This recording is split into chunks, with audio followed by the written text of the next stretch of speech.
So, Adrian, we do jazz hands like this, man. This is what we do. This is how we break the ice here. There you go, Adrian. Cigars and guns, jazz hands. There you go. Safety Harbor, jazz hands from Walter Keller. We are live. We are live. This is episode 195 of the Who Moved My Freedom podcast. I am your host, entertainer, comedian, very funny person, right, Lola Strange? Extraordinaire. Yes, I'm incredibly amusing. Lola Strange, you know it. So, wait, don't come over here unless you're going to say I'm incredibly funny. Okay, good. Funny looking. I hope you guys have your big girl panties on. I hope these are the very smoky. No, smoky. You want the smoky kind of big girl panties tonight. Yeah. Yes, exactly. Because we've got Adrian. He's from Cigars and Guns. He's joining us. Adrian, what's up, man? What's up, guys? Thank you for having me, Hank. Appreciate it. Thank you very much. Oh, you're welcome. Awesome. Oh, you're welcome. And you are actually located at the Industrial Cigar Company, right? Was it Frisco? Frisco, Texas. Yes, sir. Frisco, Texas. All right. And shout out to everyone at the Industrial Cigar Company. We, if you guys want to, we actually have a video up a little behind the scenes in the vault. Let me see, that was like how many weeks ago now? Like 2-3 weeks that we were out there for the NRA show in Dallas, and Barnauls had this event. They called it Cigars and Guns, basically, right? Yeah. It was honestly, it was a collaboration between Barnauls and myself, and of course with the Industrial Cigars. So that's the second event we've done here, and then we have 2 more scheduled for the rest of the year. Oh, cool. Yeah. Very nice. So it was cool. I myself personally don't smoke. Anyone out there who smokes, feel free to tell me right now. Tell me what you smoke, if it's legal. Honestly, if it's not legal, we don't care. We're not judgy. We're not judgy over here. You're not filling out your what the hell is that form number called? What is it? 4473. Yeah, you're not filling out your 4473. So we're not going to be judgy. If you smoke cigars, tell us what brand you smoke and all that kind of stuff. How long you've been doing it. We're going to talk about cigars and guns and all kinds of stuff. Also, we're going to talk about the vast I can't do Alex Jones I can't do the Alex Jones voice. This is a vast conspiracy, left-wing conspiracy with the sinkholes. They're killing us with the sinkholes. It's a vast groundhog conspiracy. Yes. They're killing us with the sinkholes, man. This is how Hillary plans to take over the whole country through sinkholes. So we're gonna talk. There's like a crap. Sinkholes are popping up everywhere. We know sinkholes pop up in Florida, Walter. You and I were Florida guys. Yep. We know the sinkholes here, but there's sinkholes popping up at the White House. Oh, look, Adrian, he's lighting it up right now. Oh yeah. What are you lighting up, my friend? What is this? What cigar are you lighting up right now? Oh, look at that. That's a good fire. This one, you saw it in the vault. Atabey. Oh, Atabey, yes, Atabey. Yeah. Okay. Yeah, this is one of those special occasion type cigars. It's one of the best cigars that I'm smoking right now that I feel is on the market, and this is a special occasion, so definitely enjoying it. Yeah, absolutely. Where's it made? Where's that cigar made? It's there's the company's it's Peruvian tobacco, and I'll botch the story up, but the guys here at Industrial Cigars do a much better story. But it's Peruvian, and there's the filler from Nicaragua, and the unique thing about this cigar that it's aged for such a long time, longer than most other cigars, and so the flavor profile that you get out of something like this is just like no other. Yeah. I seem to remember that one of the twins over at Industrial Cigar Company, I can't remember, it wasn't Brandon. Andrew, was it Andrew? Andrew was telling me, there's some special nitrides or something in the ground, like in Cuba, in wherever that was coming from, right? Yeah. And the story. Go ahead. I'm sorry. The story in these cigars is that there's an undisclosed amount of some type of tobacco in this, and so without saying that it's Cuban, because obviously Cuban is not a type of cigar that's allowed in the United States. Right. As of right now. So that's what they say about these. Yeah. So, and then what's interesting to me is what is your flamethrower that you're using over there? Yeah, it's a small torch lighter by ST DuPont. Very nice. That's very Yeah, classy. nice. I like that. And yeah, it slips in your pocket. It's like it's not even there. Yeah, and you're also getting like a good burn on that thing too, man. That's real. Well, that's a quality cigar. You get a good burn. Oh, Yeah, most definitely. You can tell by the If you got a cigar you can't keep lit, and it won't keep running. It's POS. So. Oh, okay. See, You're that's right. that's why we got Walter here, because he knows about that. I don't do it all the time, but I know enough to be dangerous. So. Okay. I say the same thing about everything. So very cool. That's nice. We're going to talk about types of cigars. I'm already getting some questions. I'm sure you guys are giving questions. Walter's got some knowledge in this. We're going to have a really good conversation here. I encourage everyone to click the thumbs ups. Okay, everyone out there, we've got about 100 people watching us right now. We need those thumbs up, so go ahead and hit those. I am going to go quickly through the folks in the chat right now and shout out everyone. We're talking about conspiracies. I think Carl Compton has fallen into one of the sinkholes. Is Carl Compton? Is he in Florida, or is he in Maryland? Is he at the White House? Because he's fallen into a sinkhole. He wasn't number one. I don't know what happened to him, but Special K was number one. So shout out to Special K. Enjoy it, because if Carl Compton makes his way back, you'll never see this goes day. all the way to China. Maybe it's like a Chinese hole. Yeah. There's a that's what she said joke in there, but phrasing, Walter, phrasing. Okay. Meatloaf Sandwich is second. Richard Harper is also in here. Michael Bender. Shout out to those guys. Let's see who else we got in here. SoCal Gunner is in as well. E-Rock. And Special K says he paid off the Russians to hack Carl Compton's account. And then he does an evil laugh. So there you go. Boss Hog is also in. He says hello. E-Rock says, what's up? And let's see who else we got going here. The Archangel says, everyone, don't forget to hit the thumbs ups. And he put a mega crap ton of thumbs ups in there. So thanks for that. So Boss Hog says he doesn't know what's going on in the news. They're still talking about the school shooting here. I forgot where Boss Hog is, so let me know where you're at, Boss Hog. I'm trying. I can't remember. I don't know if it's Texas. It could be. And Richard Harper says my grandfather smoked cigars in his pipe. Never figured out what in his pipe. Is that a thing? It's a thing that I've seen. It's not a thing that I would condone. Oh, is that wise? Is it dangerous? It's weird.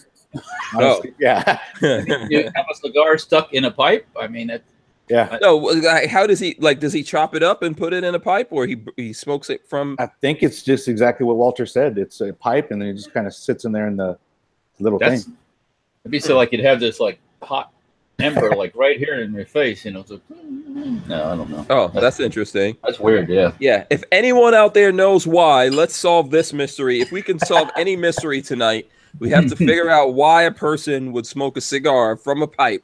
It seems a little bit redundant, but what do I know? So let's see. Michael Bender says everyone kept saying the P365 will kill the Glock 43. 6 rounds that go bang are better than 10 rounds that go click. Ouch. That's really harsh, Michael Bender. And I was just talking to Tom, one of the guys that works here, and he's gotten 2 P365s. The first one he gave to his son, and the one that he has now, and he's totally happy with them.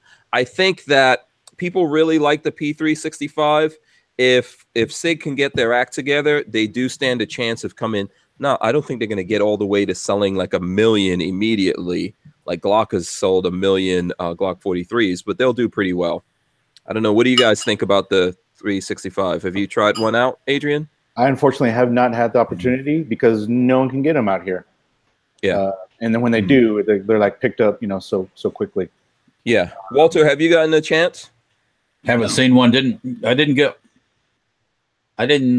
guess when I went to Sig's booth at the SHOT Show, that wasn't my mission. I was looking at rifles, I think. So. Oh, I thought we went there. Didn't we go there together? I can't remember now. It's so long ago. Yeah. 3 weeks. Yeah. How quickly you forget. One of the reasons why they're not easily found out there is because I think SIG pulled back their production of them because they ran into problems, and people ran into problems. Well, so agreed. Yeah, I've heard the exact same thing. Yeah. So we'll see. Everyone's always waiting for this for Glock to go down. You know, I guess you could put me in the category of being a Glock fanboy, but you know, simplicity. I have, you know, Glock really doesn't put stuff out that doesn't work, do they? Well, no, wait, hold on. Now, every gun out there could have problems, including Glocks. You know, I haven't had problems with mine. People do have problems with them. I noticed that most, I'm not going to say all before people start getting mad and jumping in there, but most of the problems I see with Glock is because people modify them. Thank you. Yes, and they are not really meant to be modified. Thank you. You know, it's lots of, it looks simple, so people think, oh, I'm going to snazz this up and put some wood grips on here or whatever. They're not really meant to be modified a lot. You know, so people have a lot of problems with their cars and trucks when they start modifying them too. So yeah, and you void your warranty. Hello, yeah, there's a reason for that. Now, I haven't heard of a Glock firing when you drop it. No. So, well, the 365 wasn't having that problem. I know the P320s. The P320, yes. Yeah, the P320s were having that problem. I think that the P365 was having some other issues like firing pin and some other stuff. If anyone out there had problems with their P365, let us know. I know that they did find problems. That's why you're not finding these guns out there. SIG would like nothing more than to sell 1 million, 2 million, 10 million P365s, but something happened in the production. That's how it goes. Yeah. Good luck. Yeah, that's how it goes sometimes. SIG's hitting on hard times, man. Well, what the heck is that? That I think that was Adrian. I hope not. Oh, maybe I was moving my chair. Yeah. Oh, okay. It sounded like through my headphones. It sounded like water, like a drain here or something. Yeah. I was like, "What the heck is that? What's broken now?" Okay, let's see. Let's see who else is going on. Robert McRae, Brian Quick. So let's see. Brian Quick says, "I think Carl Compton is sandbagging and hopes to avoid the inevitable special counsel investigation into his Russian collusion." Laugh out loud. Richard Harper says he thinks Carl is in jail. So there's going to be lots of conspiracy theories on this one. Robert McRae says, I love to enjoy a cigar with a Jack and Coke. So there you go. Solid right there. Yep. Yeah. So do you have to, is this a thing with cigars? Do you have to, like, when you smoke a cigar, do you have to drink? Does it help? Like, does it help with the buzz? What's the thing? No, it's a matter of preference. Mm-hmm. For me today, it's Ozarka. Okay. What's Ozarka? Water? Water. Yeah. Oh, okay. I never heard of that brand of water. Oh my God. It's my favorite. I get made in Texas. No wonder. Oh, okay. Yeah. Okay. So you're just having water. So having having, you know, a little sip of alcohol with the cigar, does that heighten the flavors? Or what's the? Yeah, so you can definitely pair a cigar that has a certain taste to it, and then you can pair it with a nice brandy, or in my case, tequila, or bourbon, or scotch, and that's what typically guys do. And it's just honestly, it's just a thing of, you know, relaxing, enjoying the evening or the day, and smoking a cigar and having a small drink. Okay, cool. Now, can you pair it with a glass of wine? Is that? Oh, most definitely. Yes. There's some wines that just really, like a nice Cabernet will go awesome with a lighter cigar, spicy cigar. Okay. Very cool. Very cool.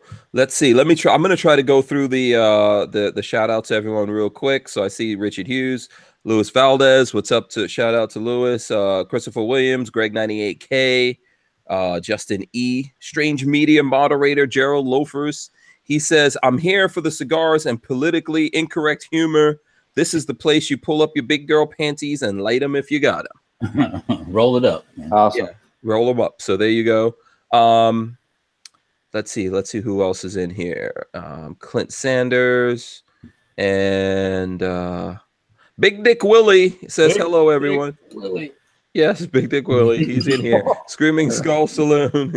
Big Dick Willie. Yeah, Big Dick Willie is all up in here. Phrasing. Razor JB also here. Mike Bryant. Bill Butcher. Cigars and Guns is in the chat for anyone who wants to ask him questions directly, or if you see any questions there, Adrian, that you want to take, let me know. Let's see who else. Music Lover, Kyle Lusk as well. Lola's in the chat. I see Lola. William Meese is also in here. Key Askey is also in here as well. So Judd Miller is as well. All Thumbs, Treadhead 44, Gorillas and Guns, Len Holt. The Tyven Show. The Tyven Show. The Tyven Show has several questions. One of the questions, Adrian, he wants to know, is it better to bite off the end or cut it and smoke it? Or is it really better to dip it in bourbon? I've never bitten a cigar. It's always, wise if you have the proper tools to use those, obviously. I think most of us have in our EDC, we carry some type of knife. So even, you can use a knife to cut the tip off. But if you're in the middle of nowhere and you have absolutely no tools but a cigar and a lighter, well, yeah, I guess you have to bite it. Now, dipping it in bourbon, again, that's another thing that, people enjoy. I personally don't. I don't like my tip to get soggy. There's a joke in there somewhere. Yeah, that's there's gonna be a lot. There's gonna be a lot of those. Not soggy tip or soggy tit. Oh, by the end of the night. I started early, didn't I? Yeah. So Lola wants to know, what is the proper tool for a soggy phrasing? Lola, I got your proper tool right here. Right here. You know what I'm saying? For non-soggy tip. This is one of my favorite cutting tools now. This is a Lujo Concepts. Oh wow, that thing looks wicked. Cutter. Yeah, there's some really strong magnets in here. Ooh. And this is surgical steel. It's nuts. Don't get your finger in there. No, and let me see if I can, so you can hear it. Ooh. This. That's positive. Yeah, and it'll cut such a straight edge on this thing. Oh, nice. Nice. Okay.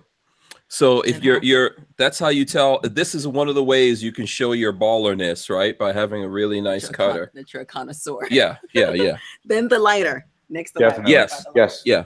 Yeah. So your EDC, I don't know if you post EDC stuff. And by the way, what's your, because we're jumping right in, but what's your social media? Let's get that out to the folks. What social media do you use, Adrian, for Cigars and Guns? All platforms, honestly. Instagram is pretty huge. Facebook is even larger. Twitter, not as much, but I'm still on there anyways. And Tumblr, just because it's out there. But Cigars and Guns, you can find me in all those. Okay, cool. So if you ever when you do your EDC, I'm guessing you've always got a cigar in there, the cutter, the lighter. What else do you have to have if you're a cigar guy, along with being a gun guy? I'm sure you got guns and knives and all kinds of stuff. No, yeah, definitely. Honestly, that's it. I like to carry light. So lighter, cutter, a cigar. If I'm coming to industrial, typically I'll just, buy them here.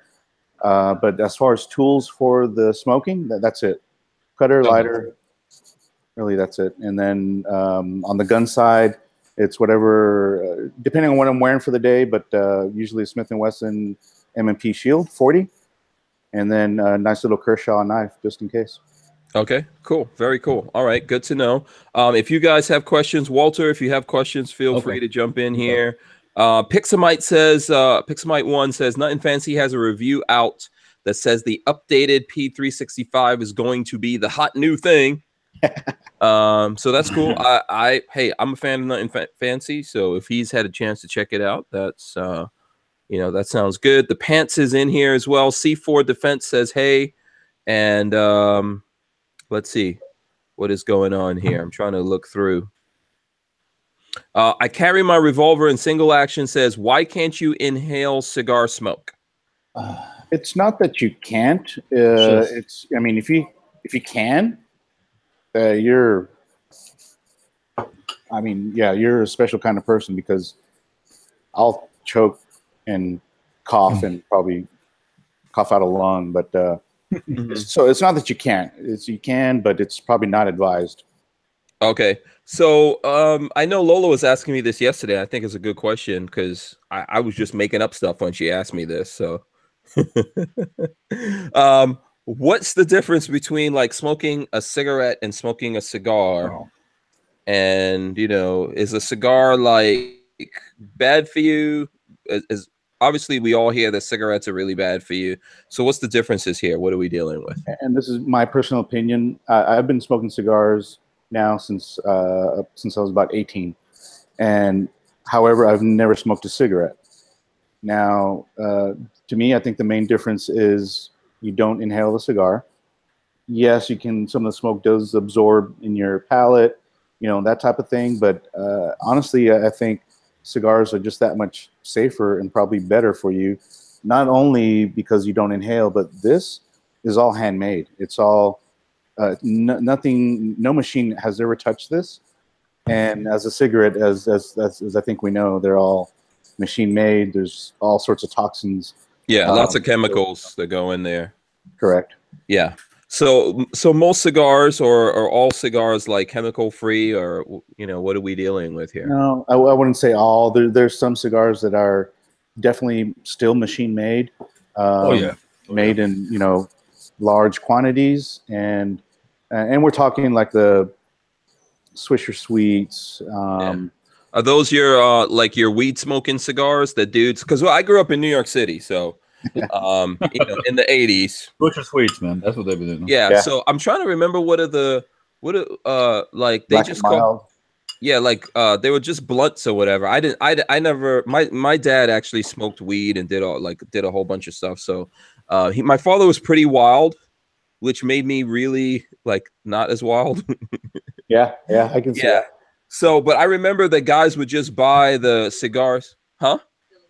Philly blunts. There you go. Someone said it. Lola. There you go. Yeah. That's so it. Philly blunts. Yeah. So what? So tell me here. Let's start because that's like something I've had some kind of knowledge because my boys used to buy this Philly blunts and like use a razor and cut it open and dump it out. So what? Yeah, I mean, I've heard of that. I personally don't have experience in that. But yeah, that's something that apparently is a common thing amongst blunts, I guess. Yeah, and that's just like a low end cigar, basically, right? Oh yeah, we're talking pennies on the dollar. I'm sure you could buy one for 50 cents. Okay, and then there's probably a difference in the cigar paper itself between the wrapper. You mean? Yeah, I'm guessing. The paper. On a cheap one. Yeah, paper. Yeah, like tobacco leaves. I'm guessing. I would honestly say that those Philly blunts, Swishers, and that type of cigar is not. I don't know. It's probably some chemically made cigar leaf. Yeah. Okay. Yeah. All right, cool. So I mean, like I'm coming from a very limited point of view, but I think I find this stuff is interesting. So let me know if you guys have questions out there. Armed Rebellion 47 says, "What's up, Hank? I'm having a cigar right now and watching this live." Nice. So very nice. Thank you. Thank you. By the way, are you going to be able like that cigar? How long is that going to take for you to smoke? Is that like a few hours kind of thing, or this could definitely be a 2-hour cigar, and especially since I'm talking in between. Yeah, so this will probably last me the whole show. Okay, cool. And I'm guessing it's like a nice slow burning. It is. Yeah. Okay, cool. And so are we still going to see the fire in that? No, just smoke at this point. Yeah, just smoke. Okay, cool. All right, so let's go through here and see what other questions we have. All right, so some people, I guess, are throwing up names of their different cheap cigars. Yeah. Yeah. So let me see what names we got here. Okay. Acids. Yeah. Yeah. Have a Tampa, White Owls. Let's see here. Oh, what was that other one? Someone says Black and Mild. I don't know what that is. This is a Philly blunt conversation. E-Rock says Tupac taught him to roll. That could be true. It could be true. I would want to know who taught Tupac to roll. There you go. Yeah. Pixamite says, didn't Bill Clinton say that he didn't inhale? Something like that. Yeah. I'm pretty sure that what's her name inhaled though. Monica? Yeah. Gorillas and Guns says vanilla, Black and Miles. Justin E says White Owl. Backwood smokes. Yeah, Len Holt says have a Tampa. What are these like? these are brands of cigars we're talking about here. Yeah, the cheap ones. Yeah. Yeah. Tyven Show says, I always inhale cigars. That's where you get the best flavors from the smokes. Everyone I know that smokes cigars always inhale. Yeah. So there's a thing called a retrohale. Mm-hmm. And typically what that is you inhale without taking it into the lungs. You just let it out the nose. It's pretty particular, and you can definitely get the most flavor out of your cigar. I'll do that with some cigars, but I'm not. I don't do that all the time. Yeah, so that's not like a full inhale. That's just an inhale into the palate almost. Yep, and then out like, the nose. Yeah, like swishing around and then goes out. Okay, cool. Yep. I don't know if that's what Tyven Show was referring to there, but you know. And Scott Rousseau says Bill Clinton used cigars for other purposes, soggy tip and all. I heard one time that actually one of the times that Yasser Arafat was at the White House, he was inside with Monica, you know, doing the cigar thing with her. And that's why, and he was late coming out to see Yasser because he was getting a little Monica action going on, so, which I thought was kind of cool on his part. I wonder if he gave that cigar to Yasser Arafat. There you go. Yeah. Boom. Maybe that's why he didn't make it that long. Lewinsky, is that a Jewish name? Yeah. William Me says I regret quitting weed every day. Well, so there you go. Yeah, you know. I think there's going to be a whole a whole renaissance of that in America because lots of states are changing their laws when it comes to that stuff. So let's see what else we got here. Armed Rebellion says he's smoking a Camacho Triple Maduro. Oh yeah, that's an awesome cigar right there. That's a good one. And he says his favorite brand is Drew Estates. Yep, that's a very popular brand. Yeah. So let's you know what? Let's maybe start from the beginning here. So for someone who knows nothing about it and they're thinking about getting into it, let's start maybe with like the mindset. Why would someone get into smoking cigars? And what would you want to start with? You know, so you don't run the other directions after one cigar or puke. Good. Right. No, you definitely want to start off with something very light. And there's one particular cigar that's very popular and is on that light side, and it's a premium cigar, and that's the brand is Macanudo. Heard of it. Yeah, and so I don't think Industrial has it here, but most cigar shops will have it. Now, Hank, to answer your question about why would someone get into it, it's about camaraderie. It's about wanting to share something that's like-minded amongst your buddies, your friends, and it's like you can compare it to playing golf. I personally don't play golf, but if I'm invited out and it's maybe it's like a network type situation, well, you go out and play golf and beat the ball around. Yeah.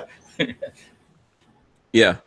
So I think that when growing up as a kid, I always saw it as kind of like a baller thing to do. Sure. That like you're saying you're sitting down with some friends, you always see in movies and things like that. And I was even talking to one of the guys here today, Tom, that used to be, he used to work on Wall Street. And he said that's, back in the Wall Street days, he used to smoke cigars. You go to the really nice clubs and you sit down in the big leather chairs, Yeah, you chat, you talk, you network. Yeah. Yeah. And it's kind of like an unwinding, let your hair down kind of thing. Yeah. Yeah, it definitely is. There is a stigma, as you said, with being a baller and that type of thing. But for those people that just smoke cigars on the regular, it's a common thing. Mm-hmm. And you were back here at Industrial, right? The amount of people and all the types of people that I've met here are now longtime friends, mm-hmm. lifetime friends, honestly. And it's just because you can sit down, share a cigar, share a story, and you learn about them, and you kind of just grow in a relationship as far as friends are concerned. Yeah. And, I think one of the things here, which we should touch on maybe a little bit, maybe we can get deep into it, is there's kind of like a stigma in society when it comes to smoking, and then I know that all started with cigarettes, I think, and also worked its way into cigars. So you kind of don't see that in movies anymore. You don't see that in things, but it's still something that people do. You know, how did you get into smoking, and what do you feel about? You said you were doing it since you were 18, so I don't know if you know how you look at it versus someone who's thinking about getting into it now. Yeah, honestly, you know, when you're 18, it was after I graduated, you know, high school and starting college, and to me at that time, it was a baller thing. It was like no one else is smoking cigars. I'm gonna grab a cigar, and I got my beer, or maybe not a beer at the time, but you know, at a party or something, and then yeah, there's that stigma that's there. But as I grew older, and the friends that I made, you know, and we just continue that tradition.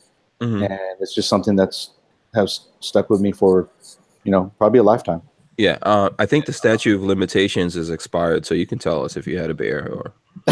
All right, I'm not going to hold it against you. I grew up in a border town, and you know, walking distance basically to Mexico. And back then in the 80s, it was when it was safe to walk over to Mexico. The drinking age was 15. Oh, so nice. Sorry, Mom, if you watch this, but yeah, we'd go at the age of 15, go have some beers, and you know, and make it back into the States. Okay, cool. So tell us a little bit more about your story. Oh, yeah. So great story, and it kind of feeds into everything that I've been saying about you know, camaraderie and lifetime friends. Growing up in San Antonio, or for many years, we'd go out to the ranch, and we'd obviously go hunting, we'd go shooting, and each one of us that typically went all had cigars. And this, you know, and we've done that for many years. Cigars and Guns was born during that time frame, which is about 2015. And I started taking pictures, and I created an Instagram account, and it just snowballed from there. It was like, wow. And in my mind, I was like, you know, Cigars and Guns have a thing that just kind of just goes together very well. And the rest is history. Yeah. Do you think it's got an association to freedom? It's you hit the nail on the head earlier when you said there's a stigma with cigars, you know, and imagine the same stigma that we have with guns, right? When you're in an open conversation in public and you start talking about either one, there's always someone in the crowd that's gonna give you a dirty look. Yes, they're gonna, or if you light up a cigar and then yeah, you get that look, and then oh my God, I can't believe, you know, or you talk about a weapon that you saw and you're interested in, and then you get on the whole topic of discussion about gun rights, and it's a mess, honestly. Yeah, I think all these stigmas that people are creating associated to things are creating other problems for us in other places, right? Yeah, there's an echo. I don't know where the echo is coming from. I'm not sure. Huh? Yeah, I don't know. Someone must have their. Is it from me? It's you. Oh, hold on. Someone like you. Yeah, the echo is definitely coming through my headset. I hear it on mine. Yeah. Hello. I don't. Oh, okay. I don't know why that is. Let me see. I'm gonna try to turn my thing down here a little bit. Let's see if we can. Okay, it actually went away, so now I don't hear it. Yeah. So you know what? You guys hear me okay, right? Yeah. So what I mean by this. Okay. See, there it goes. So it's on Adrian's side. Wow. Okay. Well, let me. Yeah. I wonder why. I've got my headphones. Yeah, you might be up too loud or something. Let me turn down. Yeah. There you go. Yeah, that's good. Can you hear me? Yeah. Yeah. Okay. Yeah. So what I mean by it is I think that you. Okay, it's still there. Oh, I don't have anything on. I know that. Yeah. Yeah. We'll just try to tweak things here and power through it a little bit. I'm not sure. It wasn't there in the beginning, and now it's coming in. Let's see. Let's see if I can just dial some things down a little bit. Okay. It's not so. Not so bad. It's still there. Torturing me. Torture. Sorry. Yeah. So what I was trying to say is I think that we've taken away all these things from people that they can do, and we haven't replaced them with other things. So people are like eating and getting massive, and there's all these other things happening in society because we've taken away the vices from people that they used to use to unwind and relax. What do you think about that? Yeah, I think it's sad. As Americans, we have a right to do certain things. You mentioned, why not, put these same limitations on diets, on the food that people eat, and instead of, and take care of your health rather than, concentrate on the good guys with guns and a group of guys just trying to enjoy themselves having a cigar. Mm-hmm. Yeah, I mean, I don't want to put restrictions on anyone for anything. Walter, it sounds like you didn't agree with what I was saying. No. I'm not for telling people what to do. It's like making you an evil person if your kid rides a bicycle without a helmet. Somehow I survived riding bikes without a helmet. I think that's part of the whole. We're trying to make things so wussified and safe that we've taken all the fun out of things. So, smoking cigarettes, smoking cigars. Some people do it all life long and they get along fine. Other people do it and they die. Some people drink. Some people drink too much. Some people walk too much. Some people run too much. So. And they die. And they die. Yeah. Yeah. So, what are you supposed to do? But yeah, I think it's just let people be themselves and stay out of their lives. And if they want to smoke a cigar and inhale, and unfortunately somebody has to pay for that when it goes bad. But that's an excuse to use also. I don't know. So well, I think one of the things is that we've got all these things now that are taboo to do in society. And legal things, by the way, things, by the way. Right, legal. Where for the most part, if you're hurting someone, you're hurting yourself, or maybe some people who are close to you. Obviously, your children don't have a big choice in secondhand smoke and all that kind of stuff. But I think that we take all these things away from people, and then we wonder, when there's all these taboos on doing these things, why people just lose their minds and go crazy. I mean, people do smoke cigars and people smoke cigarettes. So when you see that in a movie, you have to put historical smoking. I mean, what the hell is historical smoking? Only in the history that people smoke.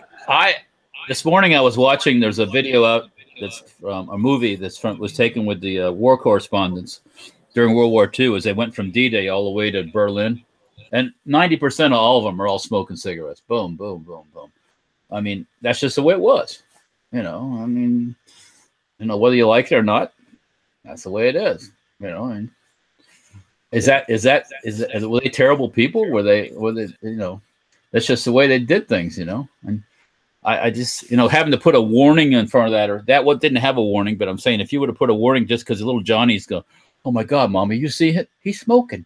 It's like, oh, well, yeah. He's also getting shot at by the Germans, so he can smoke if he wants to.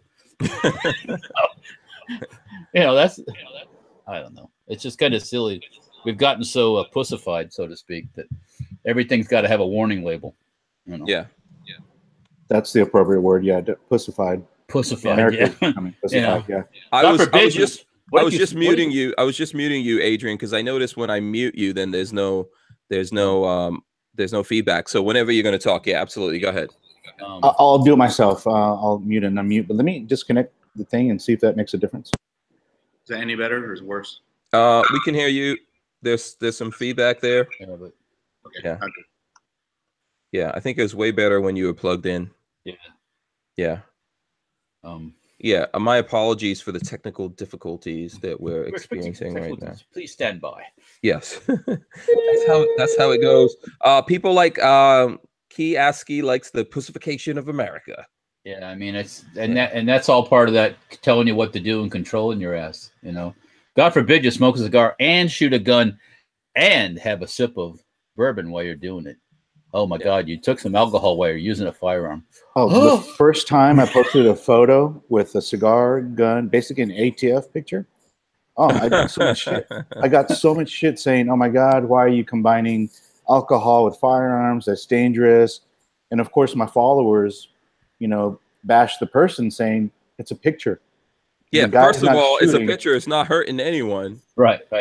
And if you're doing that and you're all by your lonesome, so I mean, yeah, I think the question is responsibility. Yeah. Are you drinking toting the bottle upside down and then I don't think so. So yeah. Yeah, exactly. Yeah, I think that's what I was saying to you guys, that I think there's lots of things that we do, and it's these are ways that we unwind and work things through our system and give our hands. I think there was the saying, was it like idle hands or idle mind, something like that, right? Those the devil's playground, right? Something like that, I think so. Someone tell us the saying. But I know that when we need things like that, we need to do things. We need to do manual things in order to just like get out of whatever funk or deal with all the stress and everything that we have in our lives. And people take that away. I know when I go shooting, or even just the process of like buying, let me tell you, to get a gun, even just taking it apart, putting it back together, figuring out how it works successfully.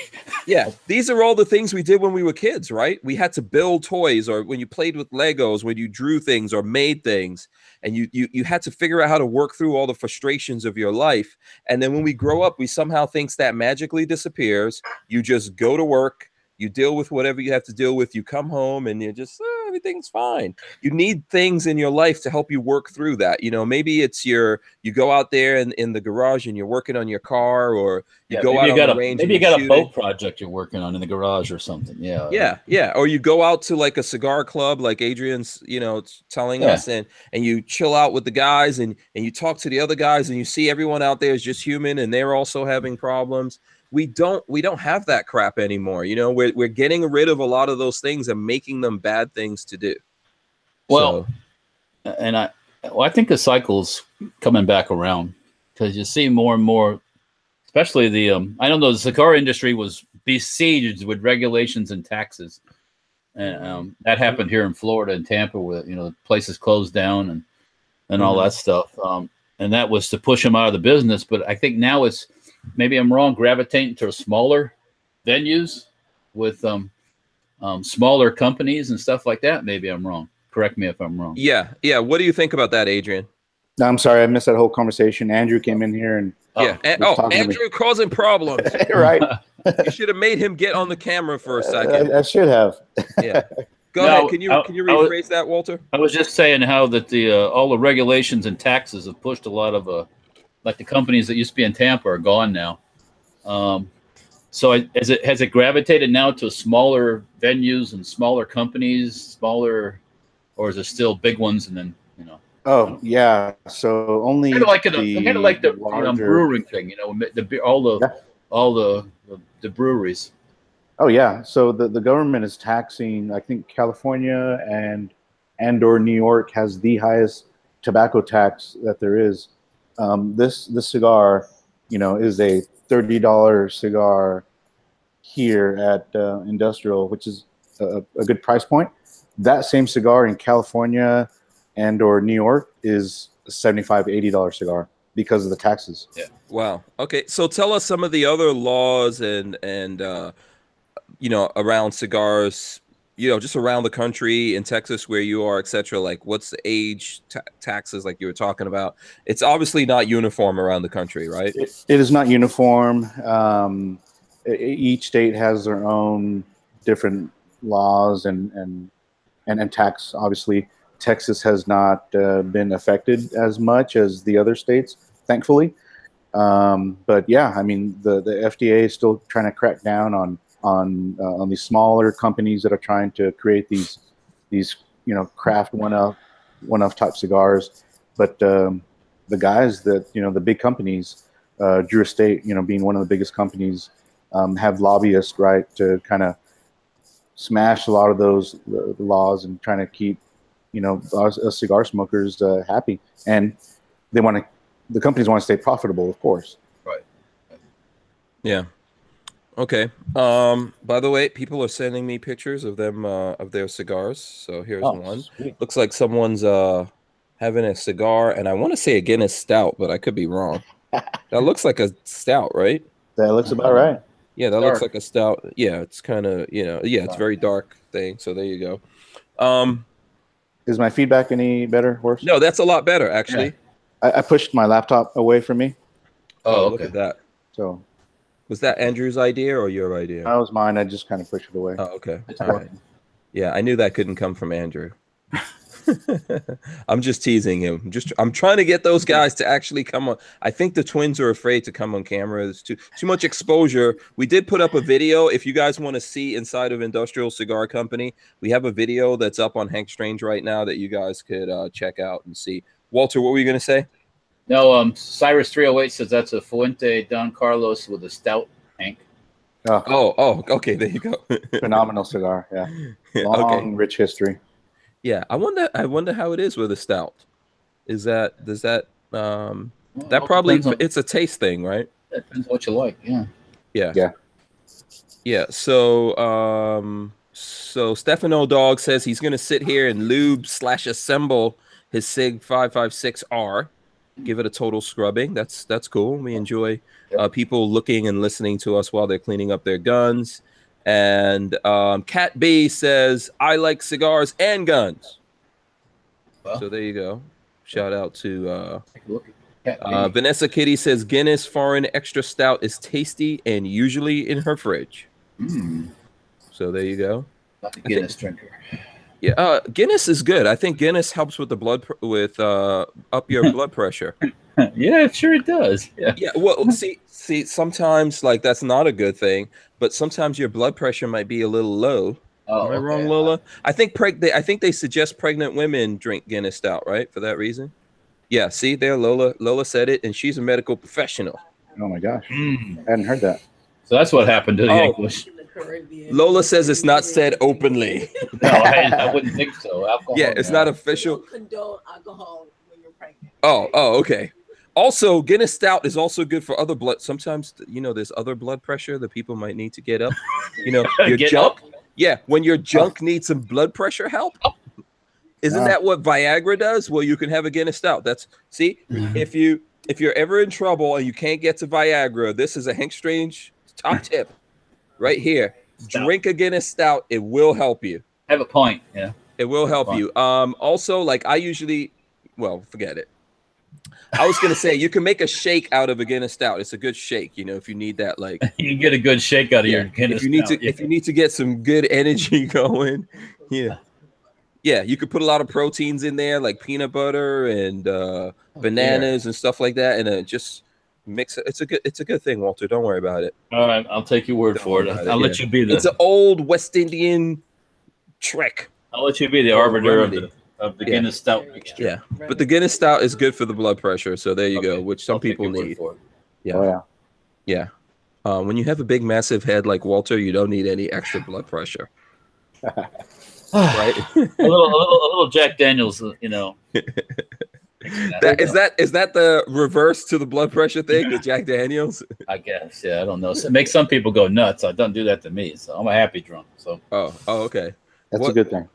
Yeah, Pixamite1 says, how do you know this, Hank? I can't tell you that story right now. But that's for another show. Yeah. If you're planning on having an orgy, pick up some Guinness Stout. Oh dear. Okay. Okay. All right. What's next? Okay, Lola wants to know what are the popular cigars in your experience and why, Adrian. She's trying to like move along. She's trying to get me to get off that subject. Oh, certainly. So me personally, I think I started off our conversation with the Atabey being, special occasion type cigar. And then so like for everyday smokes, and I don't smoke every day, honestly, maybe, a few times per week if I have the chance. But there's certain brands like anything from Roma Craft. It's a Austin-based company, Austin, Texas. They get their tobacco from Esteli, Nicaragua. Anything those guys put out is awesome. Okay. Another brand is Casa Torrent. Casa Trent did a special cigar just for industrial, with the blend that Dave was able to choose. And you met Dave; he's the owner of Industrial Cigars. Yeah. And so they did this huge unveiling of the cigar here at Industrial. So that company is phenomenal. La Paulina is another cigar that's great. For the cigar smokers listening, the Goldie is one of their more popular cigars. And then a very boutique brand that's been around for a while, called Tatuaje. In Spanish, the translation means tattoo. Another Nicaraguan company.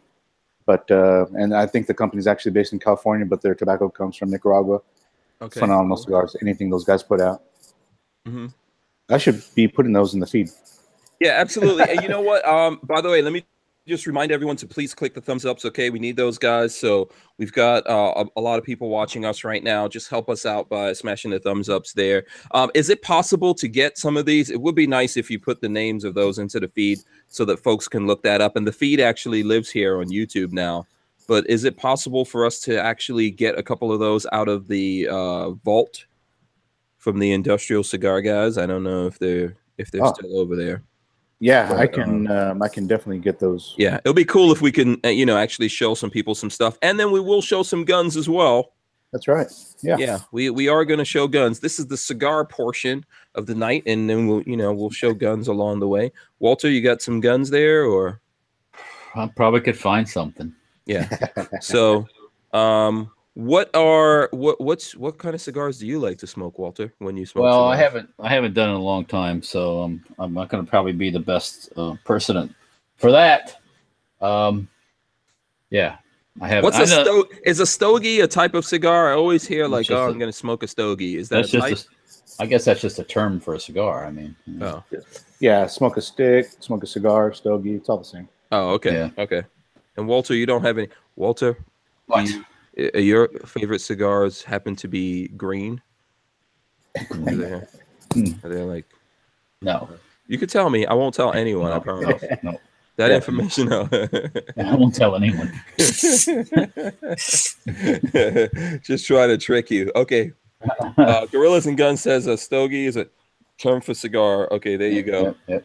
E-Rock says Gorn, and what's this? Geyser Yank 100 says I'm working on my truck, laying underneath it, messing around with the trans and listening.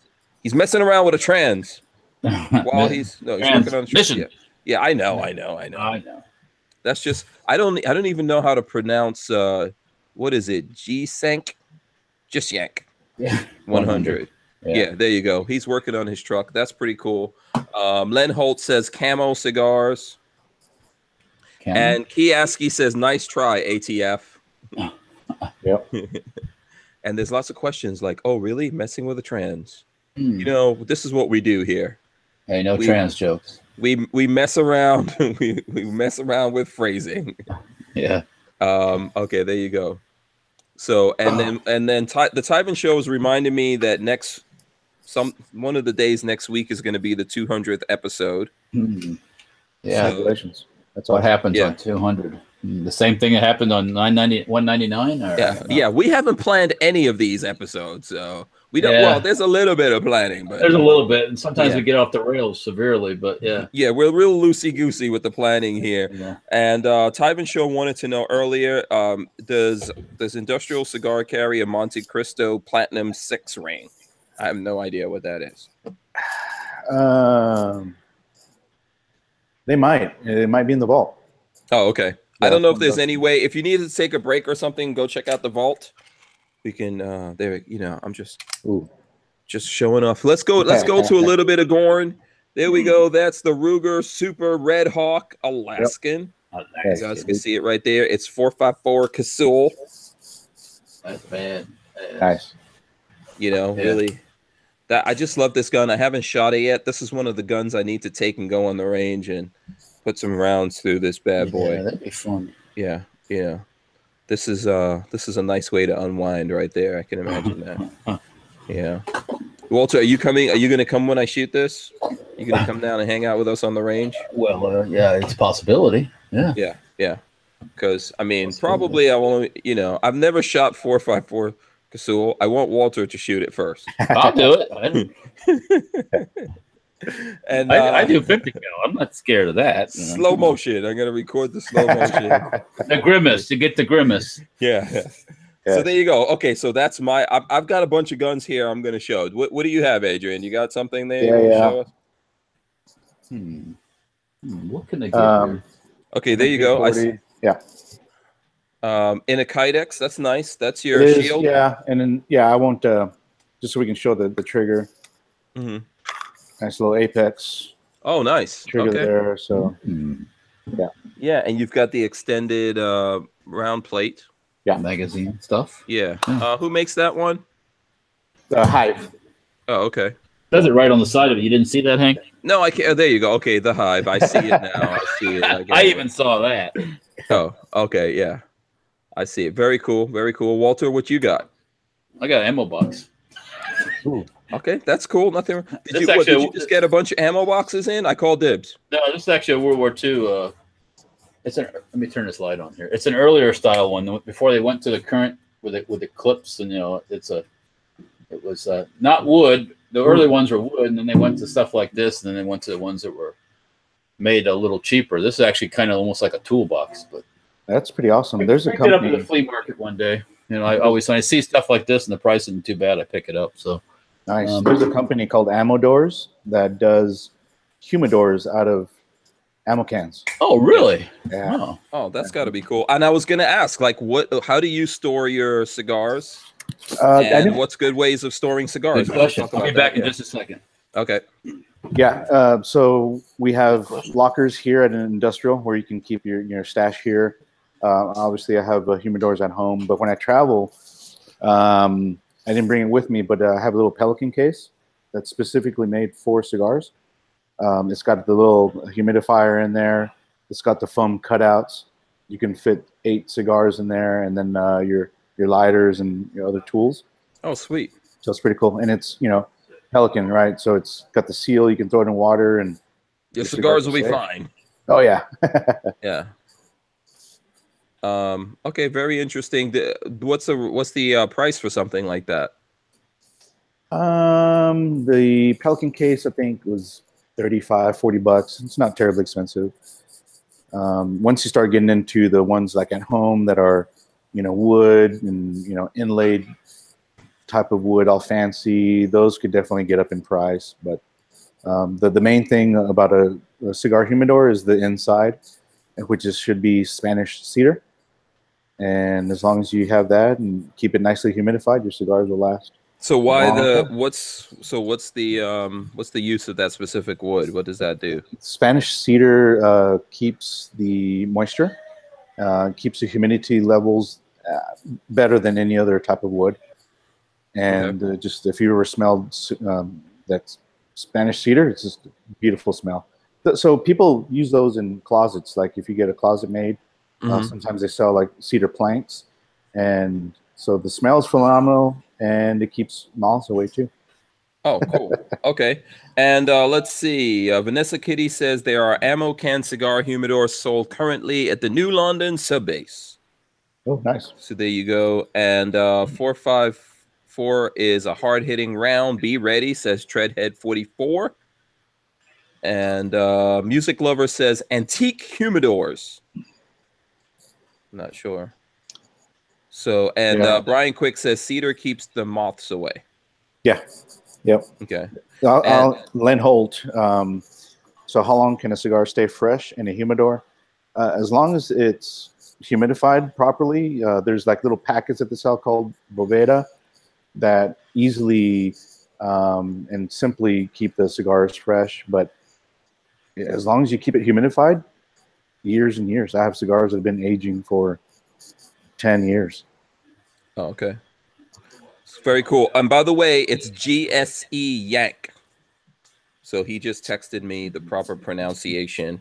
Remember, I was asking about the guy that's working on his transmission. It's GSE Yank. So and then someone sent me their car. This looks like a Mercedes right there. That does look like an old. Yeah, looks like an old dictator style Mercedes right there. Mercedes limo. that someone sent. Okay. Walter, what were you getting? Some more to eat. Oh, here I was thinking you were getting like a grenade launcher, rocket launcher. No, I don't have to go that far to get that. Oh, oh well, okay. All right, so let's show a little bit more guns here. Let me see. I was going to show this gun over here on the wall, but I don't think anybody wants to see that one. I don't know if that looks familiar. Yeah, should I show this one? Here we go. So check this out, Adrian. I don't know if you've ever seen one of these, but this is basically a 50 BMG pistol right here. Oh, technically, yes. Yeah, so there you go. That is awesome. Wow. And it's a pistol, as you can see, it's got the tail hook brace on it. Yep. I happen to know who makes those too. Yeah, and Walter makes these. Yeah. No shit. So yeah, and this one, you can shoulder these. There you go. So it is a pistol. It's magazine fed. See, there's the magazine right there. 5 rounds. 5 rounds of Divine Wind. Yes, absolutely. Have you ever shot 50 BMG? I have not. Oh, you have to. I do. Yeah, and every gun guy should have a 50 cal. Saying. It's a prerequisite for everyone. There goes the magazine right there. Comes with 1 magazine, right, Walter? Yes, correct. And what do extra magazines cost, Walter? $80. $80. Okay. Yeah. We also make a single shot version too. If you're not. Yeah, absolutely. Yep. Yeah, and there's a little notch. If you guys see that little notch on there, so that helps you when you're putting it in. That stops it. Yep. Yeah, stops it from going too far. There we go. That's This is a beauty. I have shot this freestanding. Holy shit. Everyone should have one of these. We've got some videos of it. So there you go. The SHTF 50 pistol, aka the Hank. Hank. That's the code. That's the code word for it. When you call up Safety Harbor and you want one of these, you say, "I'm calling for the Hank." Give me the Hank. And my wife's gonna go. You're calling the wrong place. He ain't here no more. So there you go. But that's a beautiful gun right there. Okay. Yeah, it sure is. Yeah. Yes, it is. That's pretty cool. Right. So there you go. That's my thing. Okay, who's showing the gun now? I guess I'm gonna get something. We're gonna go like Walter's turn here on these. All right. Walter went to get food. Which I understand. I get it. I understand. This is a close one. HKP 2000. So, okay. Very cool. Yeah. I know Kevin's not in the house, Dixie, but Diximus Maximus. Diximus Maximus, the HK mark. But yeah. Yeah. I think yesterday, what happened to Diximus Maximus yesterday? I think he had strep throat. Oh. Yeah. So the guy who sent me this Mercedes, which it looks like, says, "I know you're a car guy. Ever seen one of these? I'm pretty sure this is that Mercedes Salon, what I call the Dictator." Oh, extra! It's like stretching the back. Yeah, I think so. Those are supposed to be really expensive or very rare nowadays. Probably so. Yeah, probably a diesel or something. But let us know what the info is on that there. Now you were talking. Okay, let's see. What's Adrian have? Oh. Very nice. This is a leather holster. Yeah, it is. And then, so the SIG 938. Got the nice little engraving there. Yeah, I like that. Let me look around here. See what I can find. So Robert says that's kind of like the kind of ride that you would like, Walter. Do you like a Mercedes? Yeah, I like Mercedes cars, but I don't know if I want one of those big old, the old school ones. Yeah, they're kind of lumbering behemoths. I don't know. That's the kind of car you'd sit in the back. Someone else drives. Yeah, right, and have your cigar. Yeah, absolutely. That's why I call it the Dictator mobile. You've got your nice golden AK. There you go. Yeah, you got your Uday and Kusei AK. Yeah. Absolutely. So you know what, Walter, you show what was that HK you were showing just now? That was a P2000. P2000. Okay, let's take one more look at that. So okay, P2000 40 cal. 40 cal. Okay. So Adrian, that gun you were showing, was that a 40 cal also? I noticed are you a 40 cal guy? No, actually this is the 9mm. Okay. Yeah, 938. Yeah. I like the scroll work on it and the and the wood. But the reason why I wanted Walter to show that again, because I saw HK was in the news, Walter. Did you see this? About the thing in Mexico? Yes. Well, that wasn't HK. That was some rogue HK employees, I think. Oh, rogue employees, huh? I think. I don't think that was HK themselves being on trial. Well, okay, they worked for HK, so Well, yeah, but what did they do it? Well, were they working for HK when they were making a deal on the weapons, or was that like a side deal? Well, this is in the Firearm blog. It says Heckler and Koch on trial for selling guns to Mexico illegally. Some people say Coke, some people say Koch, some people say cock. I don't know. Yeah, it's all HK. good. Yeah, this month, HK employees will face legal proceedings in Germany for illegally selling firearms to Mexico. 6 former employees, including 2 former executives. Okay, Walter, once we get to executive level, you know, this collusion, are on trial in Stuttgart for the violation of Germany's War Weapons Control Act and the Foreign Trade Act. It is alleged the company sold approximately 4,500 G36 assault rifles to Mexico between 2006 and 2009 illegally. Okay, not meeting the German law. Yeah. Whatever that is.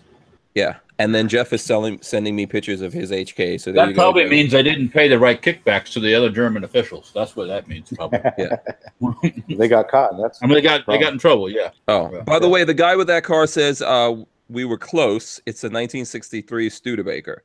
How's that close? What? Wow. So that's like way off. Yeah, that's way off. Remember the Studebaker taxis in New York City and stuff? Okay, yeah, okay. Well, there you go. Yeah. So I'm thinking maybe close at all. I'm thinking checker. That's what I'm saying. Yeah. The checker cabs. Yeah, the big yellow cabs. Yeah. Okay. Also on the Firearms blog, the National Guard of Ukraine purchases American-made RPG-7 launchers. Yeah, I saw that. Yeah, that's pretty cool. Yeah, everyone should have those. 1 or 2 of them, anyways. Yeah. I mean, fully functional ones, not ones that have been. I want some just for when I'm sitting in traffic. Well, yeah. You know, those would be awesome. Like connected to your car, you just press a button. Everybody should have a live one, not a deactivated. Like here we go. Here we go. Walter's bringing out the big guns. Oh. Yeah, that way you can actually. Holy shit. This is not live, by the way, if anybody's gonna call the authorities or something, but yeah. This has been deactivated. This is a dummy round. Yeah, very nice. But anyways. Yeah. I called a cigar. Find a cigar and pair a cigar with that RPG, man. That'd be an awesome picture. Yeah. That's a total Schwarzenegger move. You know, you smoke your cigar and then you go out to your neighbor that's been annoying you. Like, so now if you want to go to Mexico and have that drink with the 15-year-olds, you need one of these now. You really do, yeah. Unfortunately, they've turned it into a zoo there. Yeah. Do you still go over to Mexico to have a drink? I do not. Okay. Last time I went there, my son had just turned 18. So we thought, and that was 10 years ago. And that was the last time we walked in because, again, I'm fluent in Spanish and felt comfortable going over there. But we ran into some issues. And the cops showed up, and all it was is my son picked up because he was 18, he could buy liquor. I thought it was a sports drink. It looked like one of those monster drinks.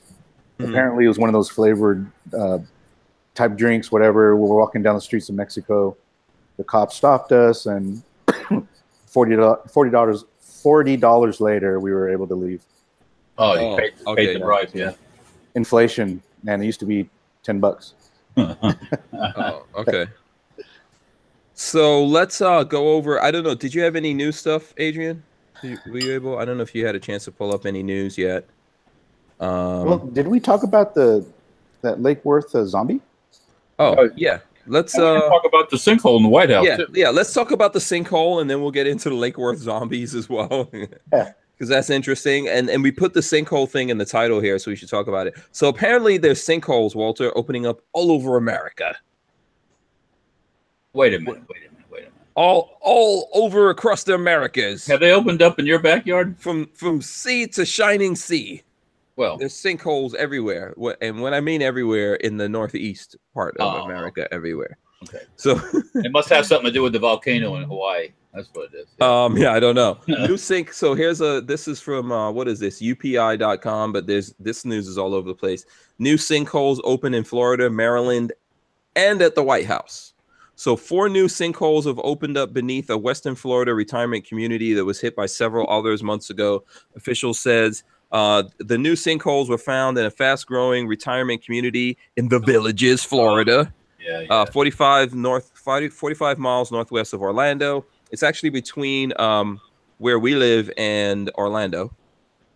We drive through the Villages all the time. It's near Ocala, south of Ocala. I'm guessing that's with all the rain and everything we're getting in Florida. You know, sinkholes are going to pop up everywhere. Play a part in it, yeah. Yeah, and it's in Marion County, which I think is the same thing as Ocala. So the largest at the time was 35 feet deep and 18 feet wide. Well, if you look at a map of Florida, a detailed map, you can see all these nice little round lakes. All those nice little round lakes are sinkholes. Big sinkholes. And that part of the world has lots of lakes. So those things are scary. They just can pop up anywhere as you're driving down the street. Yeah. Oh, yeah. The road that I drive in to come in here had a sinkhole a couple months ago. Really? Yeah. They just feel. Could you just haul ass and fly over it? Jump it? No, by the time I came down there, I think there was a car like halfway in it.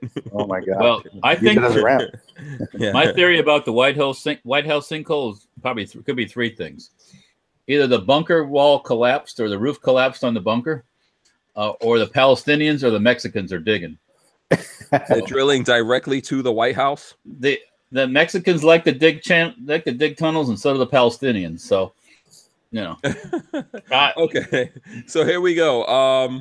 So residents in Maryland are also dealing with sinkholes after widespread flooding. In Frederick, Maryland, sinkholes opened Monday as heavy rain hit the area. The Maryland State Highway Administration said a sinkhole also closed down a highway in the state capital, Annapolis.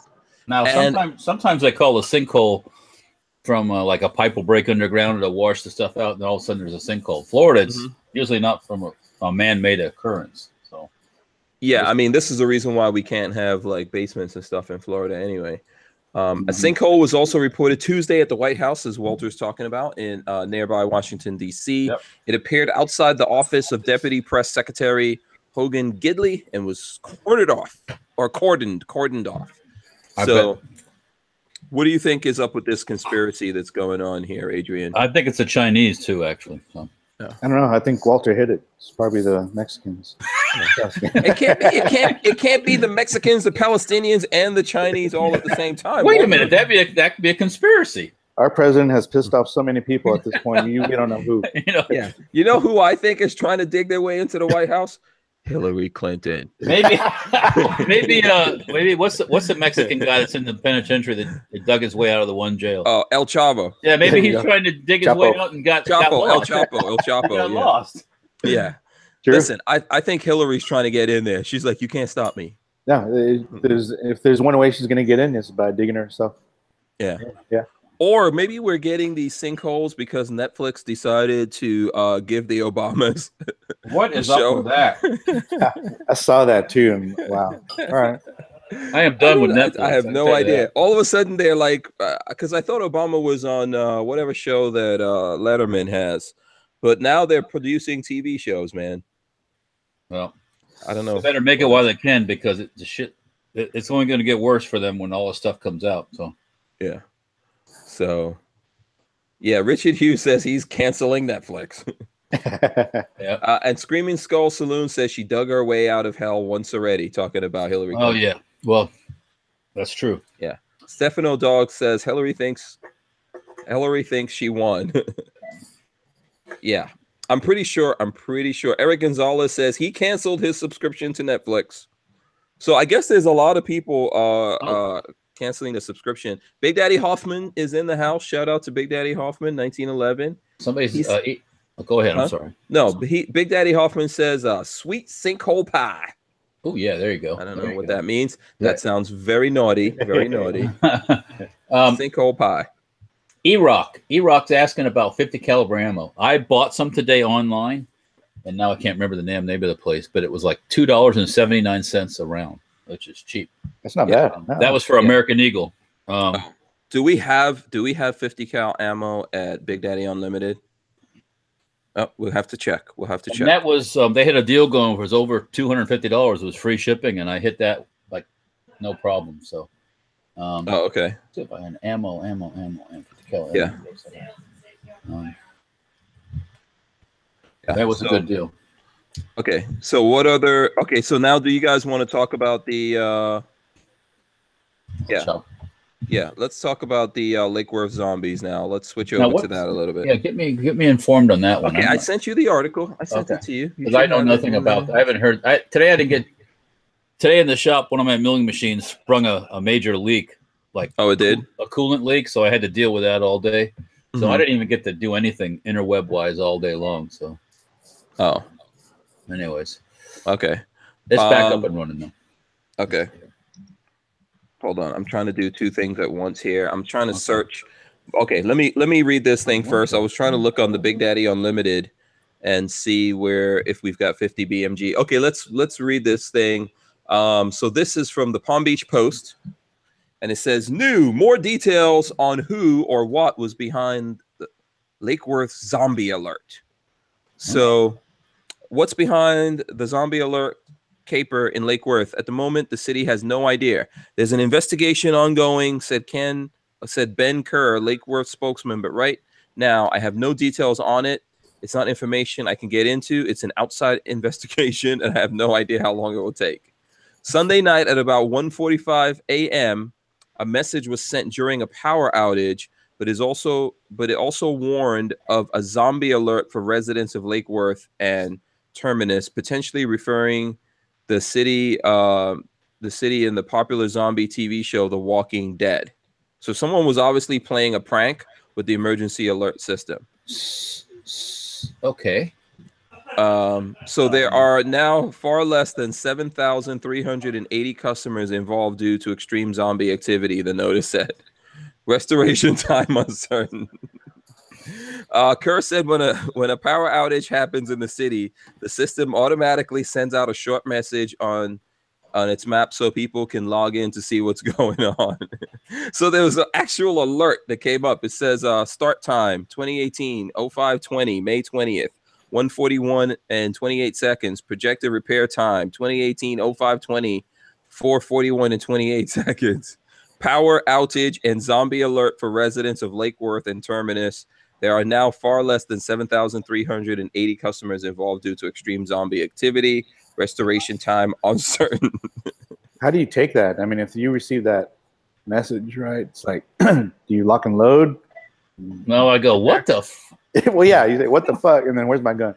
Yeah. Now, Lola and I actually lived in this area because Lola actually was, she ran the pharmacy in the Costco.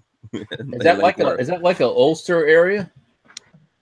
Like old people? Yeah.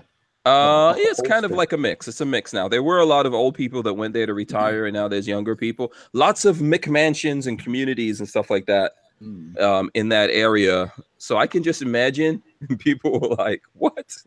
Yeah. What the hell is going on when your government tells you there's a zombie alert? Somebody's playing games. Yeah. And there was, I guarantee you, there was a few gun guys that are like, see, I told you this shit was going to happen. For like a couple of minutes or whatever, there were dudes just like, yep, this is what I got. This is what I prepared for, damn it. Hell yeah. Yeah. You're all excited. Yeah. This is what you need for the zombies right here. If you want zombie juice, right here. Yeah, make sure you bring your earphones too. So. Yeah. Your earplugs, yeah. Yeah, there's gonna be no parts left of those zombies. Because you won't even be able to hear the zombies if you miss. So make sure you. So I think they said that in this article they're saying that that all these alerts are prepared ahead of time. So it seems like someone was messing around. Oh yeah. You know, someone was joking around and created this, and they're gonna find out who that person is. Uh-oh. And they're gonna pay a big price, I'm sure. Well, didn't that happen in, what was it, Hawaii? Tsunami alert or something? Yeah, there was. No. And that person got fired. Was it? Yeah, Hawaii? there was some kind of fake alert in Hawaii. I'm trying to remember what that was. That's nothing to joke about. Couple of months ago. Yeah. Yeah, that's not fun. That dude ended up getting fired, apparently. Yeah. Eric Gonzalez says also Netflix hired Susan Rice, and George Soros is a leading shareholder of Netflix. Oh, okay. Yeah, Susan Rice is another conspirator. So, yeah. Oh, okay. So I didn't know that. Okay, so let's see what else we're gonna go to. I'm trying to find something so I can go here and look and see if we've got 50 BMG. I was trying to find where I bought it from today. It's not popping up immediately, but I'll record it, write it down tomorrow, and talk about it tomorrow night. So, but it was a heck of a good price. Like, I was like, wow, really? So, got me another 100 rounds. So, yeah. So hold on, what's Lola bringing? She's bringing news in my direction. I don't know. Did you? Hot off the wires. What's up? Let's see, 50 BMG like this. Hot off the wires. On the link. Oh yeah, there's I think there is some 50 on there. Yeah, if you look. Okay. Yeah, you can. Yeah, you can probably get some 50 on there. I'll look it up in a second and let you guys know what it is. So here's another thing that I saw. Intuit strikes again. This is on The Truth About Guns. Intuit strikes again, holds $150,000 of Lone Wolf distributors' money.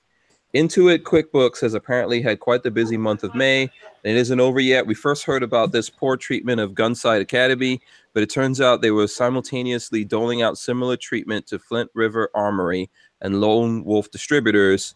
It's a trend we've seen in the headlines since February. Financial institutions playing politics by cutting off or restricting services to gun industry companies. However, unlike Bank of America, which publicly stated they would no longer finance manufacturers who make military-style weapons for civilians, Intuit is trying to stay in the shadows. Of course, a few weeks after their announcement, B of A let it be known they would finance Remington Outdoor Company as it emerges from bankruptcy.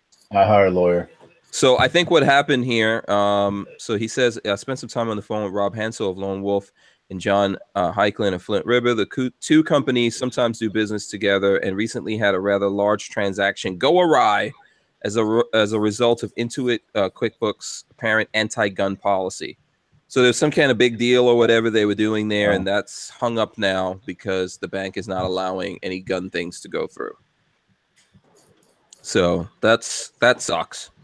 Do you come across this kind of stuff, Adrian? In the obviously you're in the gun world. I know you're big in the cigar world. Does that kind of thing exist as well? Yeah, as far as the specific to the gun stuff. Well, obviously it's happening to the gun guys. Does that also happen to the cigar guys? Are you guys limited, shut down in places?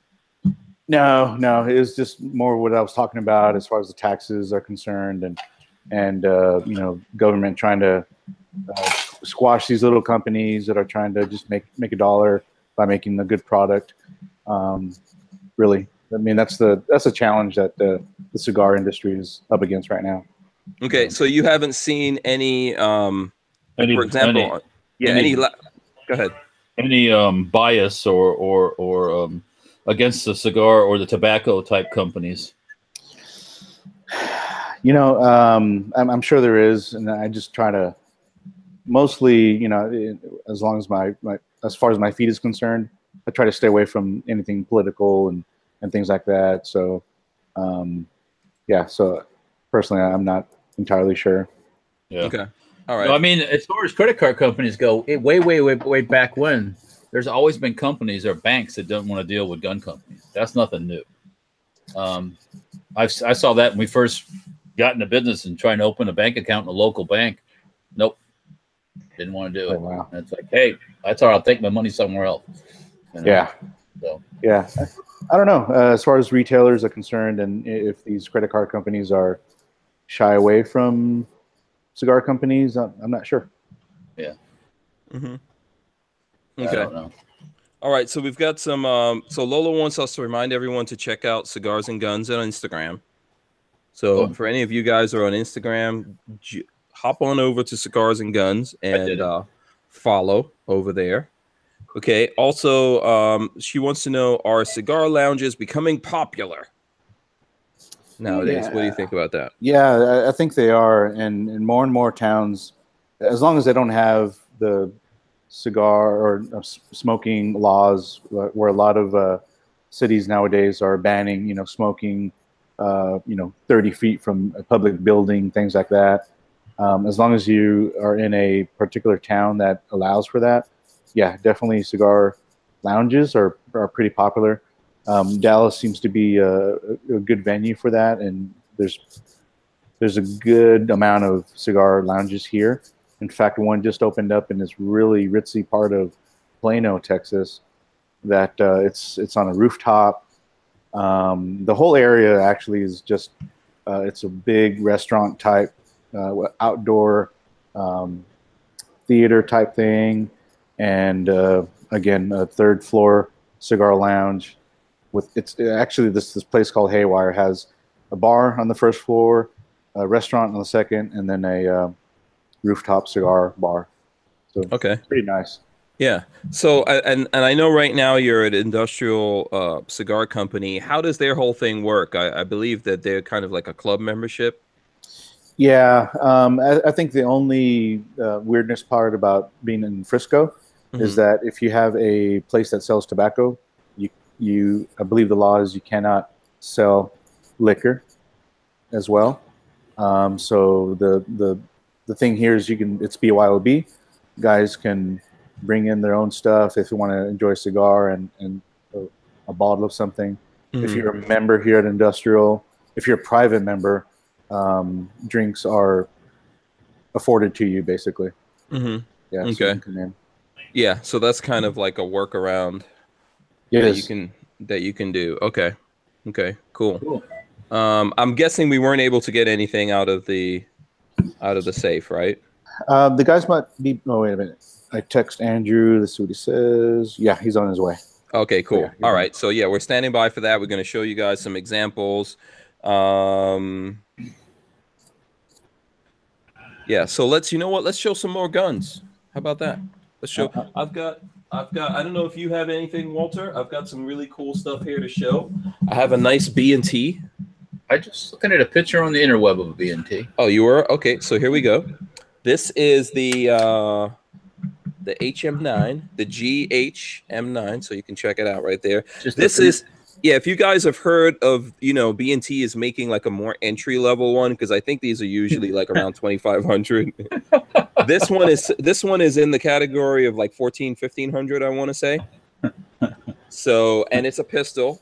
Now, I think probably like a couple of months back, I showed you guys that there's something you could put on the back here that uses the tail hook. Yes. So you can do that, and I need to make one of those. Yeah, it's also threaded. It's got a threaded. Yeah, the one I was looking at, Walter, is polymer, and I think it's 3D printed. It'd probably be cool to get a real like an aluminum one. Yeah.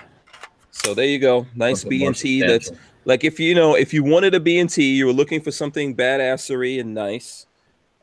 Something Swiss, but you didn't want to have to drop 2,500 on that bad boy. Yeah, I'd be an option for you. Yeah. Yeah. They're definitely pricey. Yeah. Yeah. Well, this one's not bad. I mean, 1,400 is not. That's like MPX category, right? I think the magazines are just as expensive. I think that is you're working on HK property vicinity. Yeah, well, an MPX is like 1,200. Yeah. So. Yeah. So it's kind of in that realm. And then another really badass thing here that I have to share with you guys before we run. I think we got like half an hour anyway. Please, guys, if you're out there, hit the thumbs ups just based on the badassery that we're showing you. I don't know. Let me see where our standing is with the thumbs ups right now. I'm not sure we got to. I know we got over 100 thumbs ups. I'm pretty sure we could do 200. So just want to encourage everyone out there to hit the thumbs ups and check this out.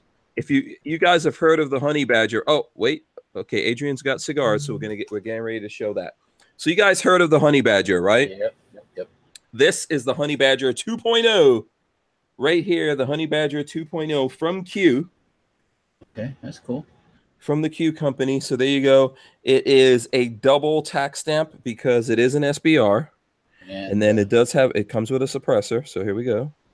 Yeah. Suppressor that it comes with. And this is a beautiful gun right here. It's painted pretty. And then you can see the Q on it right there.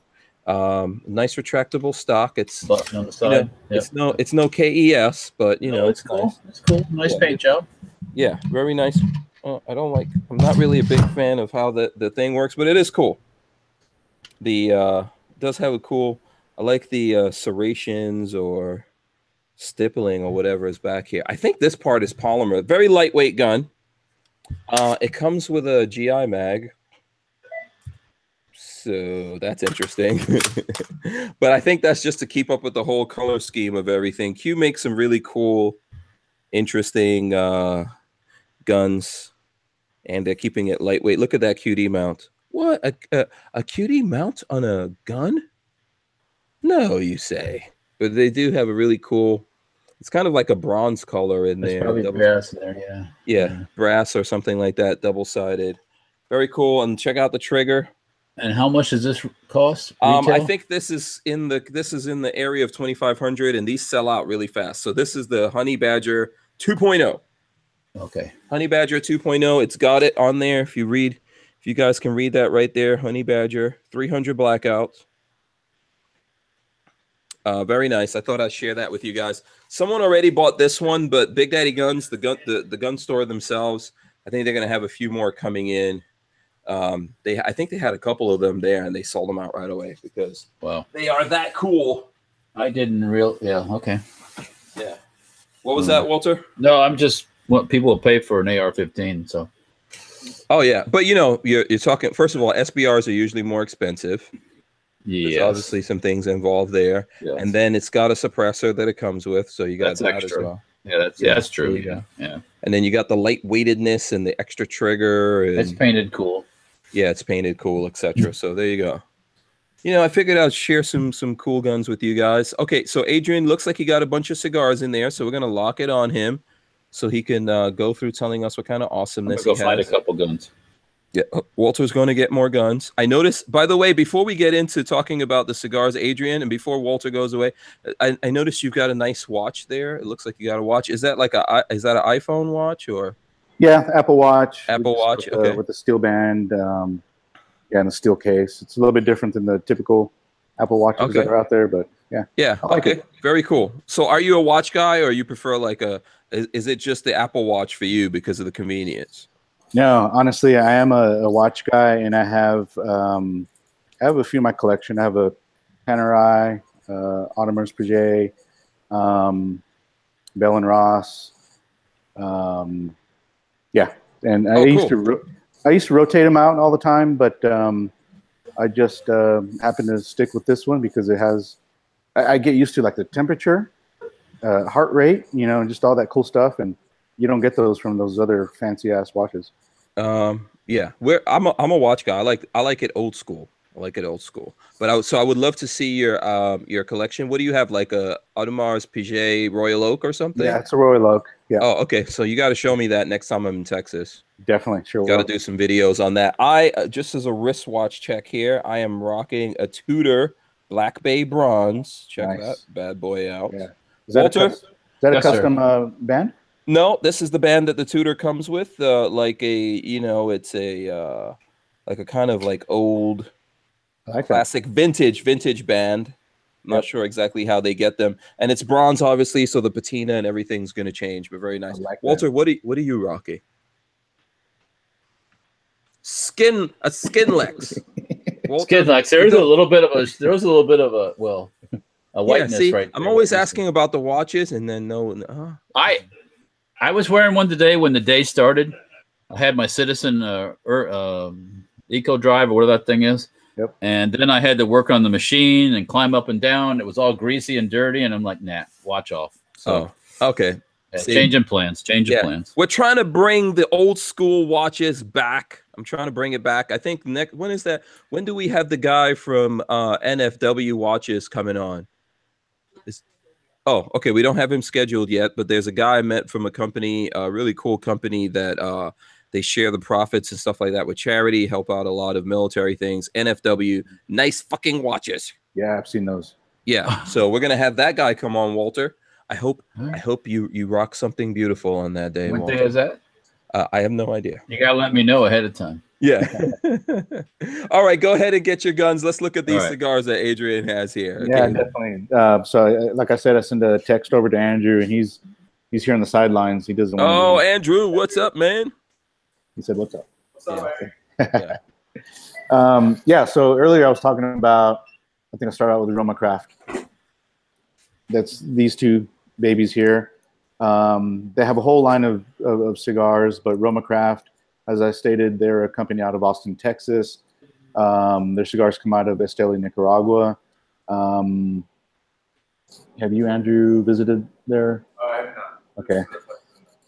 Yeah. So Andrew and his brothers and father have visited quite a few of the cigar manufacturers, the actual places where they roll the cigars, got to meet the fine people that make the cigars and had discussions with them. And it was part of their journey here to build what you've seen here. I know that Andrew and the rest of the family are very concerned with how the cigars are made. Yeah, most definitely. So I hear the echo now. So Yeah, too close. Okay, go ahead and show us what other stuff you have there. Casa Torrent is the other one I was talking about. I don't know much of the history on Casa Torrent. All Mexican company. Mexican. It's all Mexican, these guys. Mexican San Andreas. Oh, cool. Oh, Okay. it's the second most expensive wrapper you can ever put on a cigar. Oh, wow. Okay. Now, this is the company I told you that Industrial Cigars and Casa Torrent have a blend of an 1880, what they call a Lancero. And I believe you, Hank, in the video that you recorded here, you kind of learned what the Lancero looked like. Mm-hmm. The long skinny one. Yes, right. Mm-hmm. Yeah, so that's and if people are interested in these, they don't have to be in Texas, right? They can go online and order these from the store, or yeah. There's definitely online stores where you can purchase them. Industrialcigars.com. They have their sales set up as well, where you can purchase from them, right? And you can mail them out. Yeah, we can. They usually just call. Okay. Stuff. We have a private member site. Gotcha. Yeah, so you call Industrial Cigars, and they can definitely ship them out. Some of these cigars you can't find anywhere else. okay. But and especially the Industrial Cigar Lancero by Casa Torrent, you can only find it here. Yeah, Right. If it wasn't sold out. If it wasn't sold out. So yeah, we had a big event here a couple weeks ago. In fact, right after the NRA show, day after the NRA show. Why I missed Saturday, because I was here. Mm-hmm. They did the unveiling of that 1880 Lancero. They had 70 boxes, and they're gone. Oh, wow. Okay, that's cool. So Tatuaje. those are very, very popular then. They are. Tatuaje. This one here, out of California. This So company? they're out of Miami. Miami. But they Okay, also Florida. roll out of Nicaragua. Yeah, they're out of Miami, Florida. They roll out of Nicaragua as well. Very high quality cigar. Everything that they do on their cigars is top notch. It's RC series. It's very unique. Hard to find, right? You probably got this. Yeah, and About 20 boxes made every wow. So only 20 boxes are made of these every quarter. The price point on these are about 20 bucks. only one person is qualified to roll that whole cigar. Wow. So Andrew's saying only one person in the world is qualified to roll this particular cigar. One dude. One dude. There's the one same dude. for Casa Torrent? Yeah. For certain things. For customers. Yeah. Yeah. The- Kevin Doughty says I can smell them from Bama. Yeah. One lady. That's right. You don't have any of those, right? Okay. What's Andrew saying? You got to yeah, translate so- for us. Earlier, I was talking about the La Colina Goldie. Same thing. One roller, one qualified roller in the world that's only qualified to roll that particular cigar. Wow. and So how many Industrial's cigars out. can this one dude roll every How many- year? Like that one roller, how many can they roll in? So they make 1,000. So they make 500 boxes of 10, 500 boxes of 10, and at different sizes every year. So they only make one size each year. one size each And year. it's one lady. She does the traditional way, where she rolls it RFI. Wow. So the La Polina Goldie is a traditional roll where it's rolled on her thigh. It's a lady, apparently. Oh, so she's got special thighs. Special thighs, right? Sexiest cigar ever. Sexiest cigar ever. I'm telling you. I gotta see that. Wow. That's she's. I wonder if she's got thunder thighs like the Death by Snoo Snoo. Have you seen Some watermelon busting thighs. Yeah, yeah. Andrew says she's probably about 92, and you probably don't want to. Yeah, there's no Your Death by thighs. Snoo Snoo there. Yeah. So check it out. So Rob sent. Let me see what's in this picture. Rob sent some cigars and guns right there from Rob. Awesome. Those are look like There you go, Cohibas from here. Yeah. Can you? What is it? Can you tell from the color? Yeah. Yeah. The thing with Cohibas, they're I think the most counterfeited cigar in the world. Oh, Yeah. okay. So And not- he not- also not has saying his that- glycine in there, by the way. He's got a glycine watch, and Okay. you Oh, he's know, got everything. that looks like a B&T. Is that a B&T? Yeah. No, that's not Sweet. Yeah. That's high end there, so I'm sure those are real Cohibas. Yeah. Yeah. So there you go. And a butterfly, and a butterfly knife. Yeah. Yeah. You don't see those too often. That's Yeah. that's a A special real kind of- dude. Real Yeah. dude. Oh yeah. Real man right there. And someone else set their B&T GHM9 with tailhook brace. So check that out. I don't know if you guys can see that. So there you go. Beautiful. Another nice one right there. Yep. Okay. Do you have some more cigars? One last one, the Aviator. That's a fat one. What's that? Sean Belong. What- That's pronounced. Oh shoot. What language is that? French. It's a French cigar, Le Chant Volant, They're actually out of Dominica. they go with French names for the vintage. Okay, it's a. They're going for like the vintage look, but they're using French names for the cigars, but they're out of the Dominican Republic. Okay. Very cool. Yeah. Lola says, why doesn't Andrew just get his butt in front of the computer? I asked him to, and he said he didn't know how to do this stuff. Yeah. He's very shy. He's very shy. I don't know. He's not, and he did well. He did so well. Yeah, he did great in the video, but all of a sudden, are you sure that's Andrew? That might be Brandon. You know, that might be the Brandon evil twin. is not shy at all, and he would be here.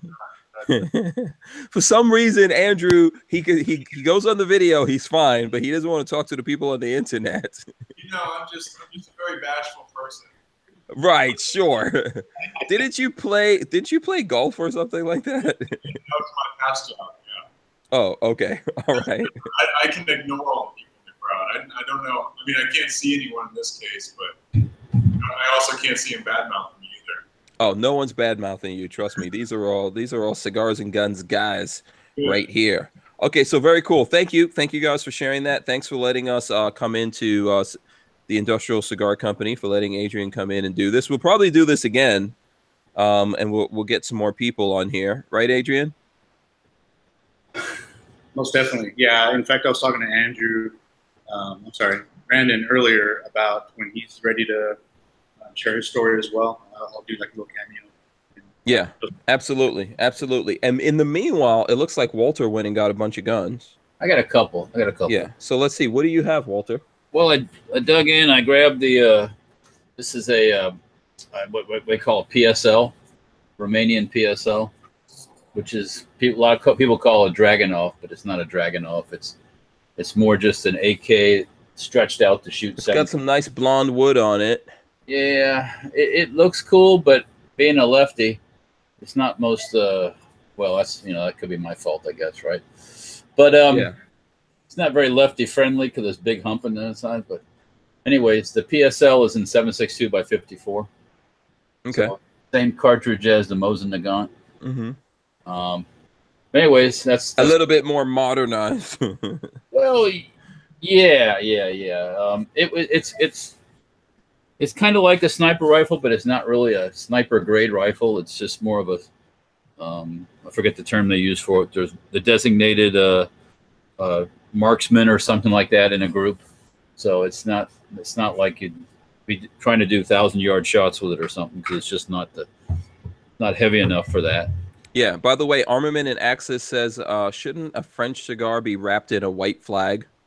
I saw that. It's like, oh god, here goes. And Screaming Skull Saloon says, is that a pencil barrel on there?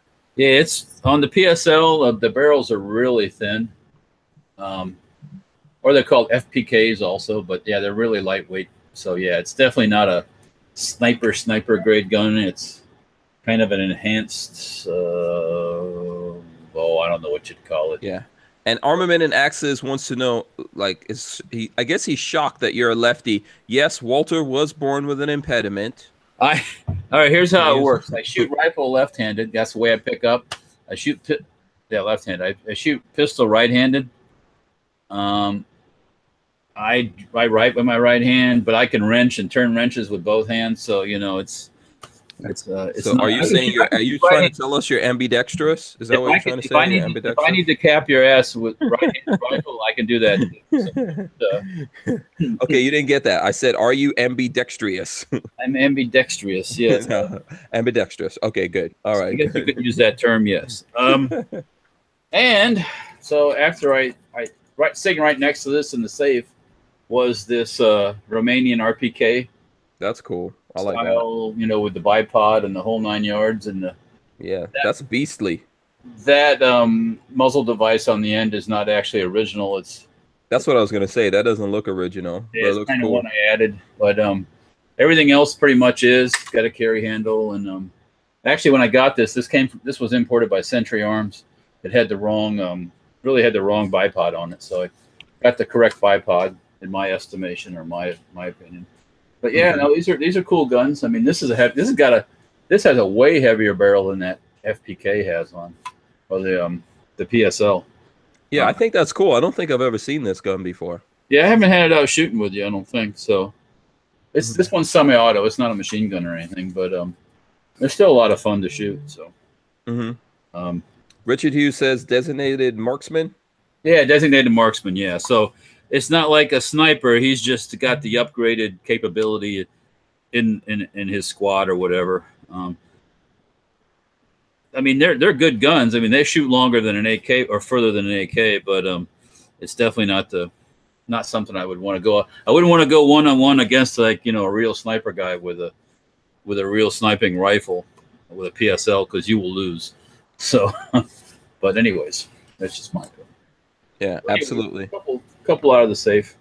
Yeah, that's very cool. And then Shane sent me a picture of his, I don't know, is that a Sig? I can't tell if that's a Sig right there. A nice Citizen watch, it looks like, and a knife. Nice combo. Okay, there you go. And people are trying to get you to adopt them, Walter. Key Askey wants to know if Walter will adopt him.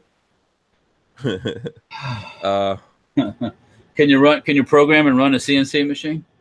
Yeah. Beep. Nope. Yeah. I already called dibs on all these guns, so okay. Whatever. Yeah. Well, yeah, you got first shot at them. Yeah. Yeah. Yeah. After you. Yeah. So here's another PSL that I have. This is a recent build that I had done for me, and I've got the Magpul style stock on the back. This one actually will take a regular AK furniture. That other one I had out here won't take the way the receiver's designed. It'll only take that funky receiver and this funky grip that it comes with. But this one will take all the good AK stuff. So I gotta get the forearm on it, and we gotta test fire it and see how it compares. Maybe we can have a shoot off, as they say, old school against new school. See how they perform. Yeah. See how it fares. By the way, Kiaski says he lives locally to you and he's willing to try. He's willing to try. You might mess up a bunch of guns in the process. Trying on a CNC machine usually results in a large crash. Yeah, people won't be getting their guns for a while. And Shane says that's the Beretta M9A1 compact that he showed. All right, cool. Was that the last gun? Yeah, what? Well, I mean, hang on. Let me just walk over here for a second. Okay, Walter's going to look for more guns. All right, Adrian. Let's see what's going on your side. Are there any other questions, Lola, that you've got here? We were talking about your trip that you made here to Texas, Hank. Oh, okay. What were you talking about, the trip to Texas? Yeah, Andrew didn't know that you drove all the way here. Oh, absolutely. Yes, I did. I drove all the way from Florida. How many miles was that? Like more than 1,200 miles, I think. I can't remember exactly. I know I've got over 2,000 miles on the R8. So that's what I know right there. Because I went to the dealership and they were like, "What? How did you put 2,000 miles on this thing already?" And I was like, "Yeah, don't worry, I got more miles coming." Would they, Go ahead. would they be a spot on that Barnauls cross country tour? I don't know. No. Yeah, I don't know. What was Andrew saying there, Adrian? Oh, he said that's one way to break in the R8. Oh yeah, absolutely. A lot of stuff got unlocked. I think when you hit 2,000 miles, they unlock stuff. They can see everything you do in the computers. They could tell how many times you did the launch. Go, yeah. Yeah, the launch control. They can tell a lot of stuff. That's what it sounds like, by the way. Yeah. Okay, what is this you've got? Is this a Marlin? This is the ever popular Marlin, which the 4570, which I've had out before, and everybody's like, "Whoa, that's cool." But Yeah, that is cool. it was in the way of getting the other ones out, so I Yes. figured I'd show it again here. I call dibs on that one. This one is definitely yeah. I bought it thinking that, oh, that's cool, you know, and I didn't think it was that big of a deal, but I don't think they've done another one since I bought this one. So with that short of a barrel, that is. So yeah, like a 16¼ inch. So. Yeah, that is a very cool gun. Let me just take a little quick second in here because Gorillas and Guns threw up something here that reminds me. So Gorillas and Guns, who's in the chat, he's asking if everyone can stop by Patreon/Gorillas and Guns and drop a dime in the bucket for a good cause. It's helping out a great Strangerholic brother, and your help will be greatly appreciated. Basically, one of the Strangerholics needs a Glock 19. He's going to do training with his wife, but he only has one Glock. And, you know, so he wants to go with the wife wants to go along with him. And, you know, we're trying to help a brother get a Glock. Go to Gorillas and Guns on Patreon/Gorillas and Guns. Help donate some money and we can get these guys a Glock, get them out and get some training going. And it will be much appreciated. Right, Lola? Yes. So, and you too, Walter, make sure you check that out, or anyone here listening. You know, let's help get a Glock 19 in the hands of a good, deserving, you know, brother in arms there. So, okay, what other gun you got? What is this now? This is a Daewoo. I know you're a Daewoo fan.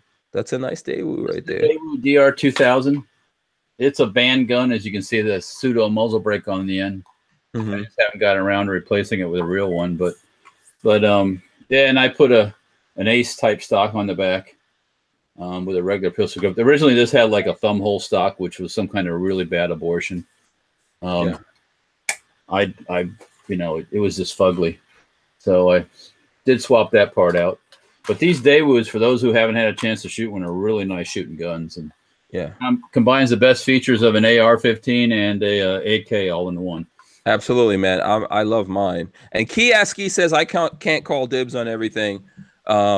Yes, I can. My whole mission in life is to call dibs on everything. Everything.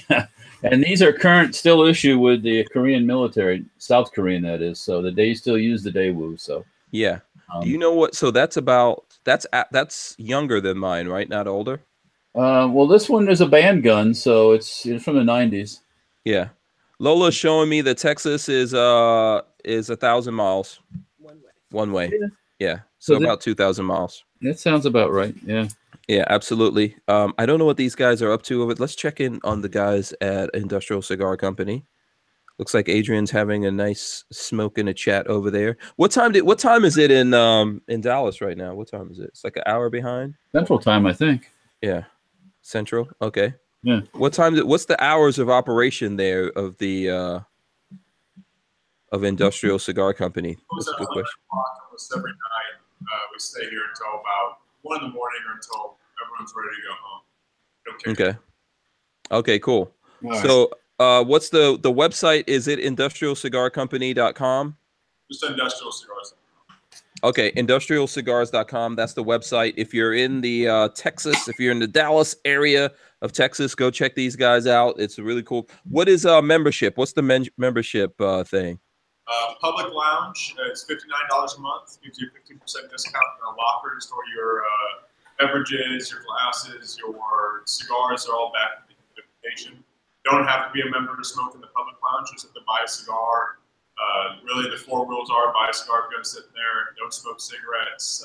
Be over the age of 18, and don't be an a-hole. So okay, there you go. And you can drive your supercars down there, and Andrew will come out personally and help. He will reserve you a spot. No, he did help me out though. That's one cool thing. Andrew helped me out over there and helped me get a nice spot so I can show off and humble brag about my R8. So thank you. Second Saturday of every month is our new Cigars and Cars events that we're doing. So we're doing cigars, and brings up their supercar and also cars, and has some fun out there. Oh, cool. Yeah, that sounds like fun, man. That sounds like fun. Next time I'm in town, hopefully I'll be in town around when that event is happening, I'll stop by. You know, all the good combinations. Walter, what is this? What is this? You got a Scar? Scar 16 for all you FN aficionados.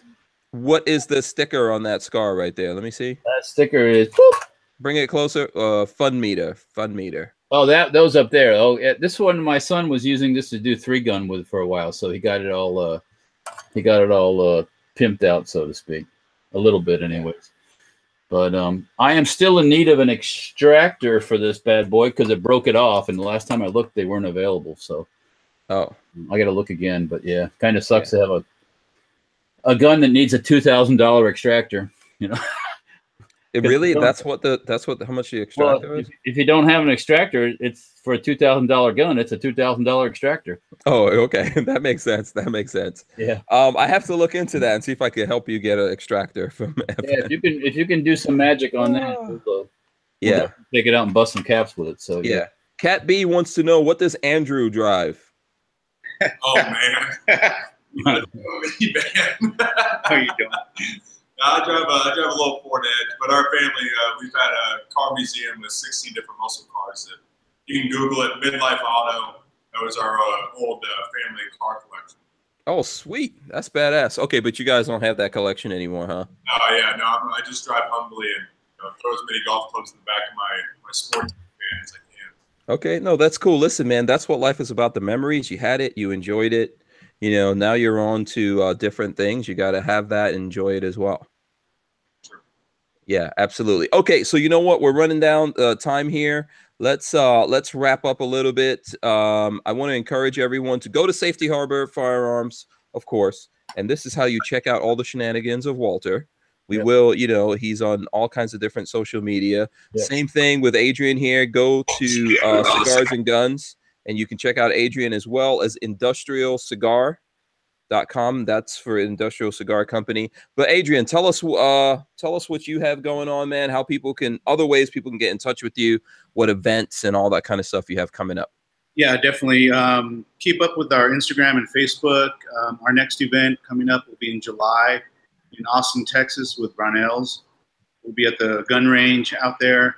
There'll be some celebrities.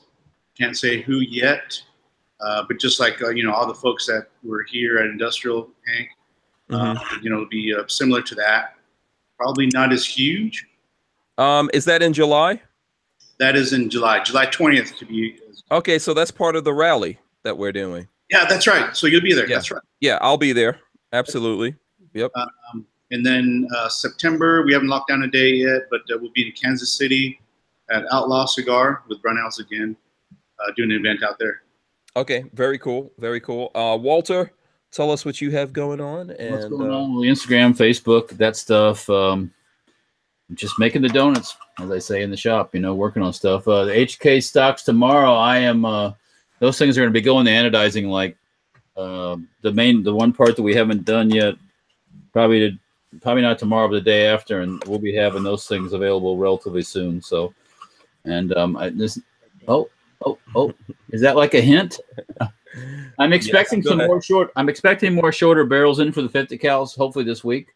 So we'll be making some more of those and some 22s and get the Hank going and all that stuff. So we're going to give away one. So if you guys stay tuned. We're going to give away something. So yeah, absolutely. We're going to be giving away a 50. If you guys want to be part of that, you have to go to hankstrange.tv, put your name, your email address in there, get on our email list. And, we send out We send out a newsletter every Friday, and we're going to be giving away a bunch of things. We're lining all of that up right now. We're going to be doing something with Safety Harbor, as well as Andrew's Custom Leather. We're going to be doing stuff with Big Daddy Guns. Lots of people out there, so you guys need to get involved in that. You know, I want to thank everyone that sponsors us. That is Big Daddy Guns, Andrew's Custom Leather, of course, Safety Harbor Firearms, and we cannot forget about ATI Outdoors right there. There you go. We can't forget about those guys, as well as all the people who are on Patreon and they support us. We're Patreon/Hank Strange. Don't forget to go to Gorillas and Guns on Patreon and you know, help us out with our efforts there to you know, to hook up a brother in arms and help him get his wife into training and all that kind of good stuff. We're going to work on that and put more stuff out on our social media. I want to thank everyone for coming on. Walter, thanks for coming on, man. I know you've had like crazy couple of weeks making the donuts. Yeah. So yeah. So thanks to Walter for that. Also, thanks to Adrian from Cigars and Guns. And of course, Andrew. Yes, Andrew in the background for making a little cameo appearance. There he goes. You know, make sure you check out Industrial Cigars and Cigars and Guns on all their social media. Thanks a lot, guys. You guys stay right there. We're ending the show. We'll be back tomorrow. I have no idea what we're doing tomorrow, but we'll be doing. Who? Oh, yeah. Ryan Jones from Gun Rights Across America is going to be on the show tomorrow. See you guys. We're out of here. Peace. Hey, guys. Thanks. Yeah. Appreciate it. Okay. Good meeting you. Absolutely.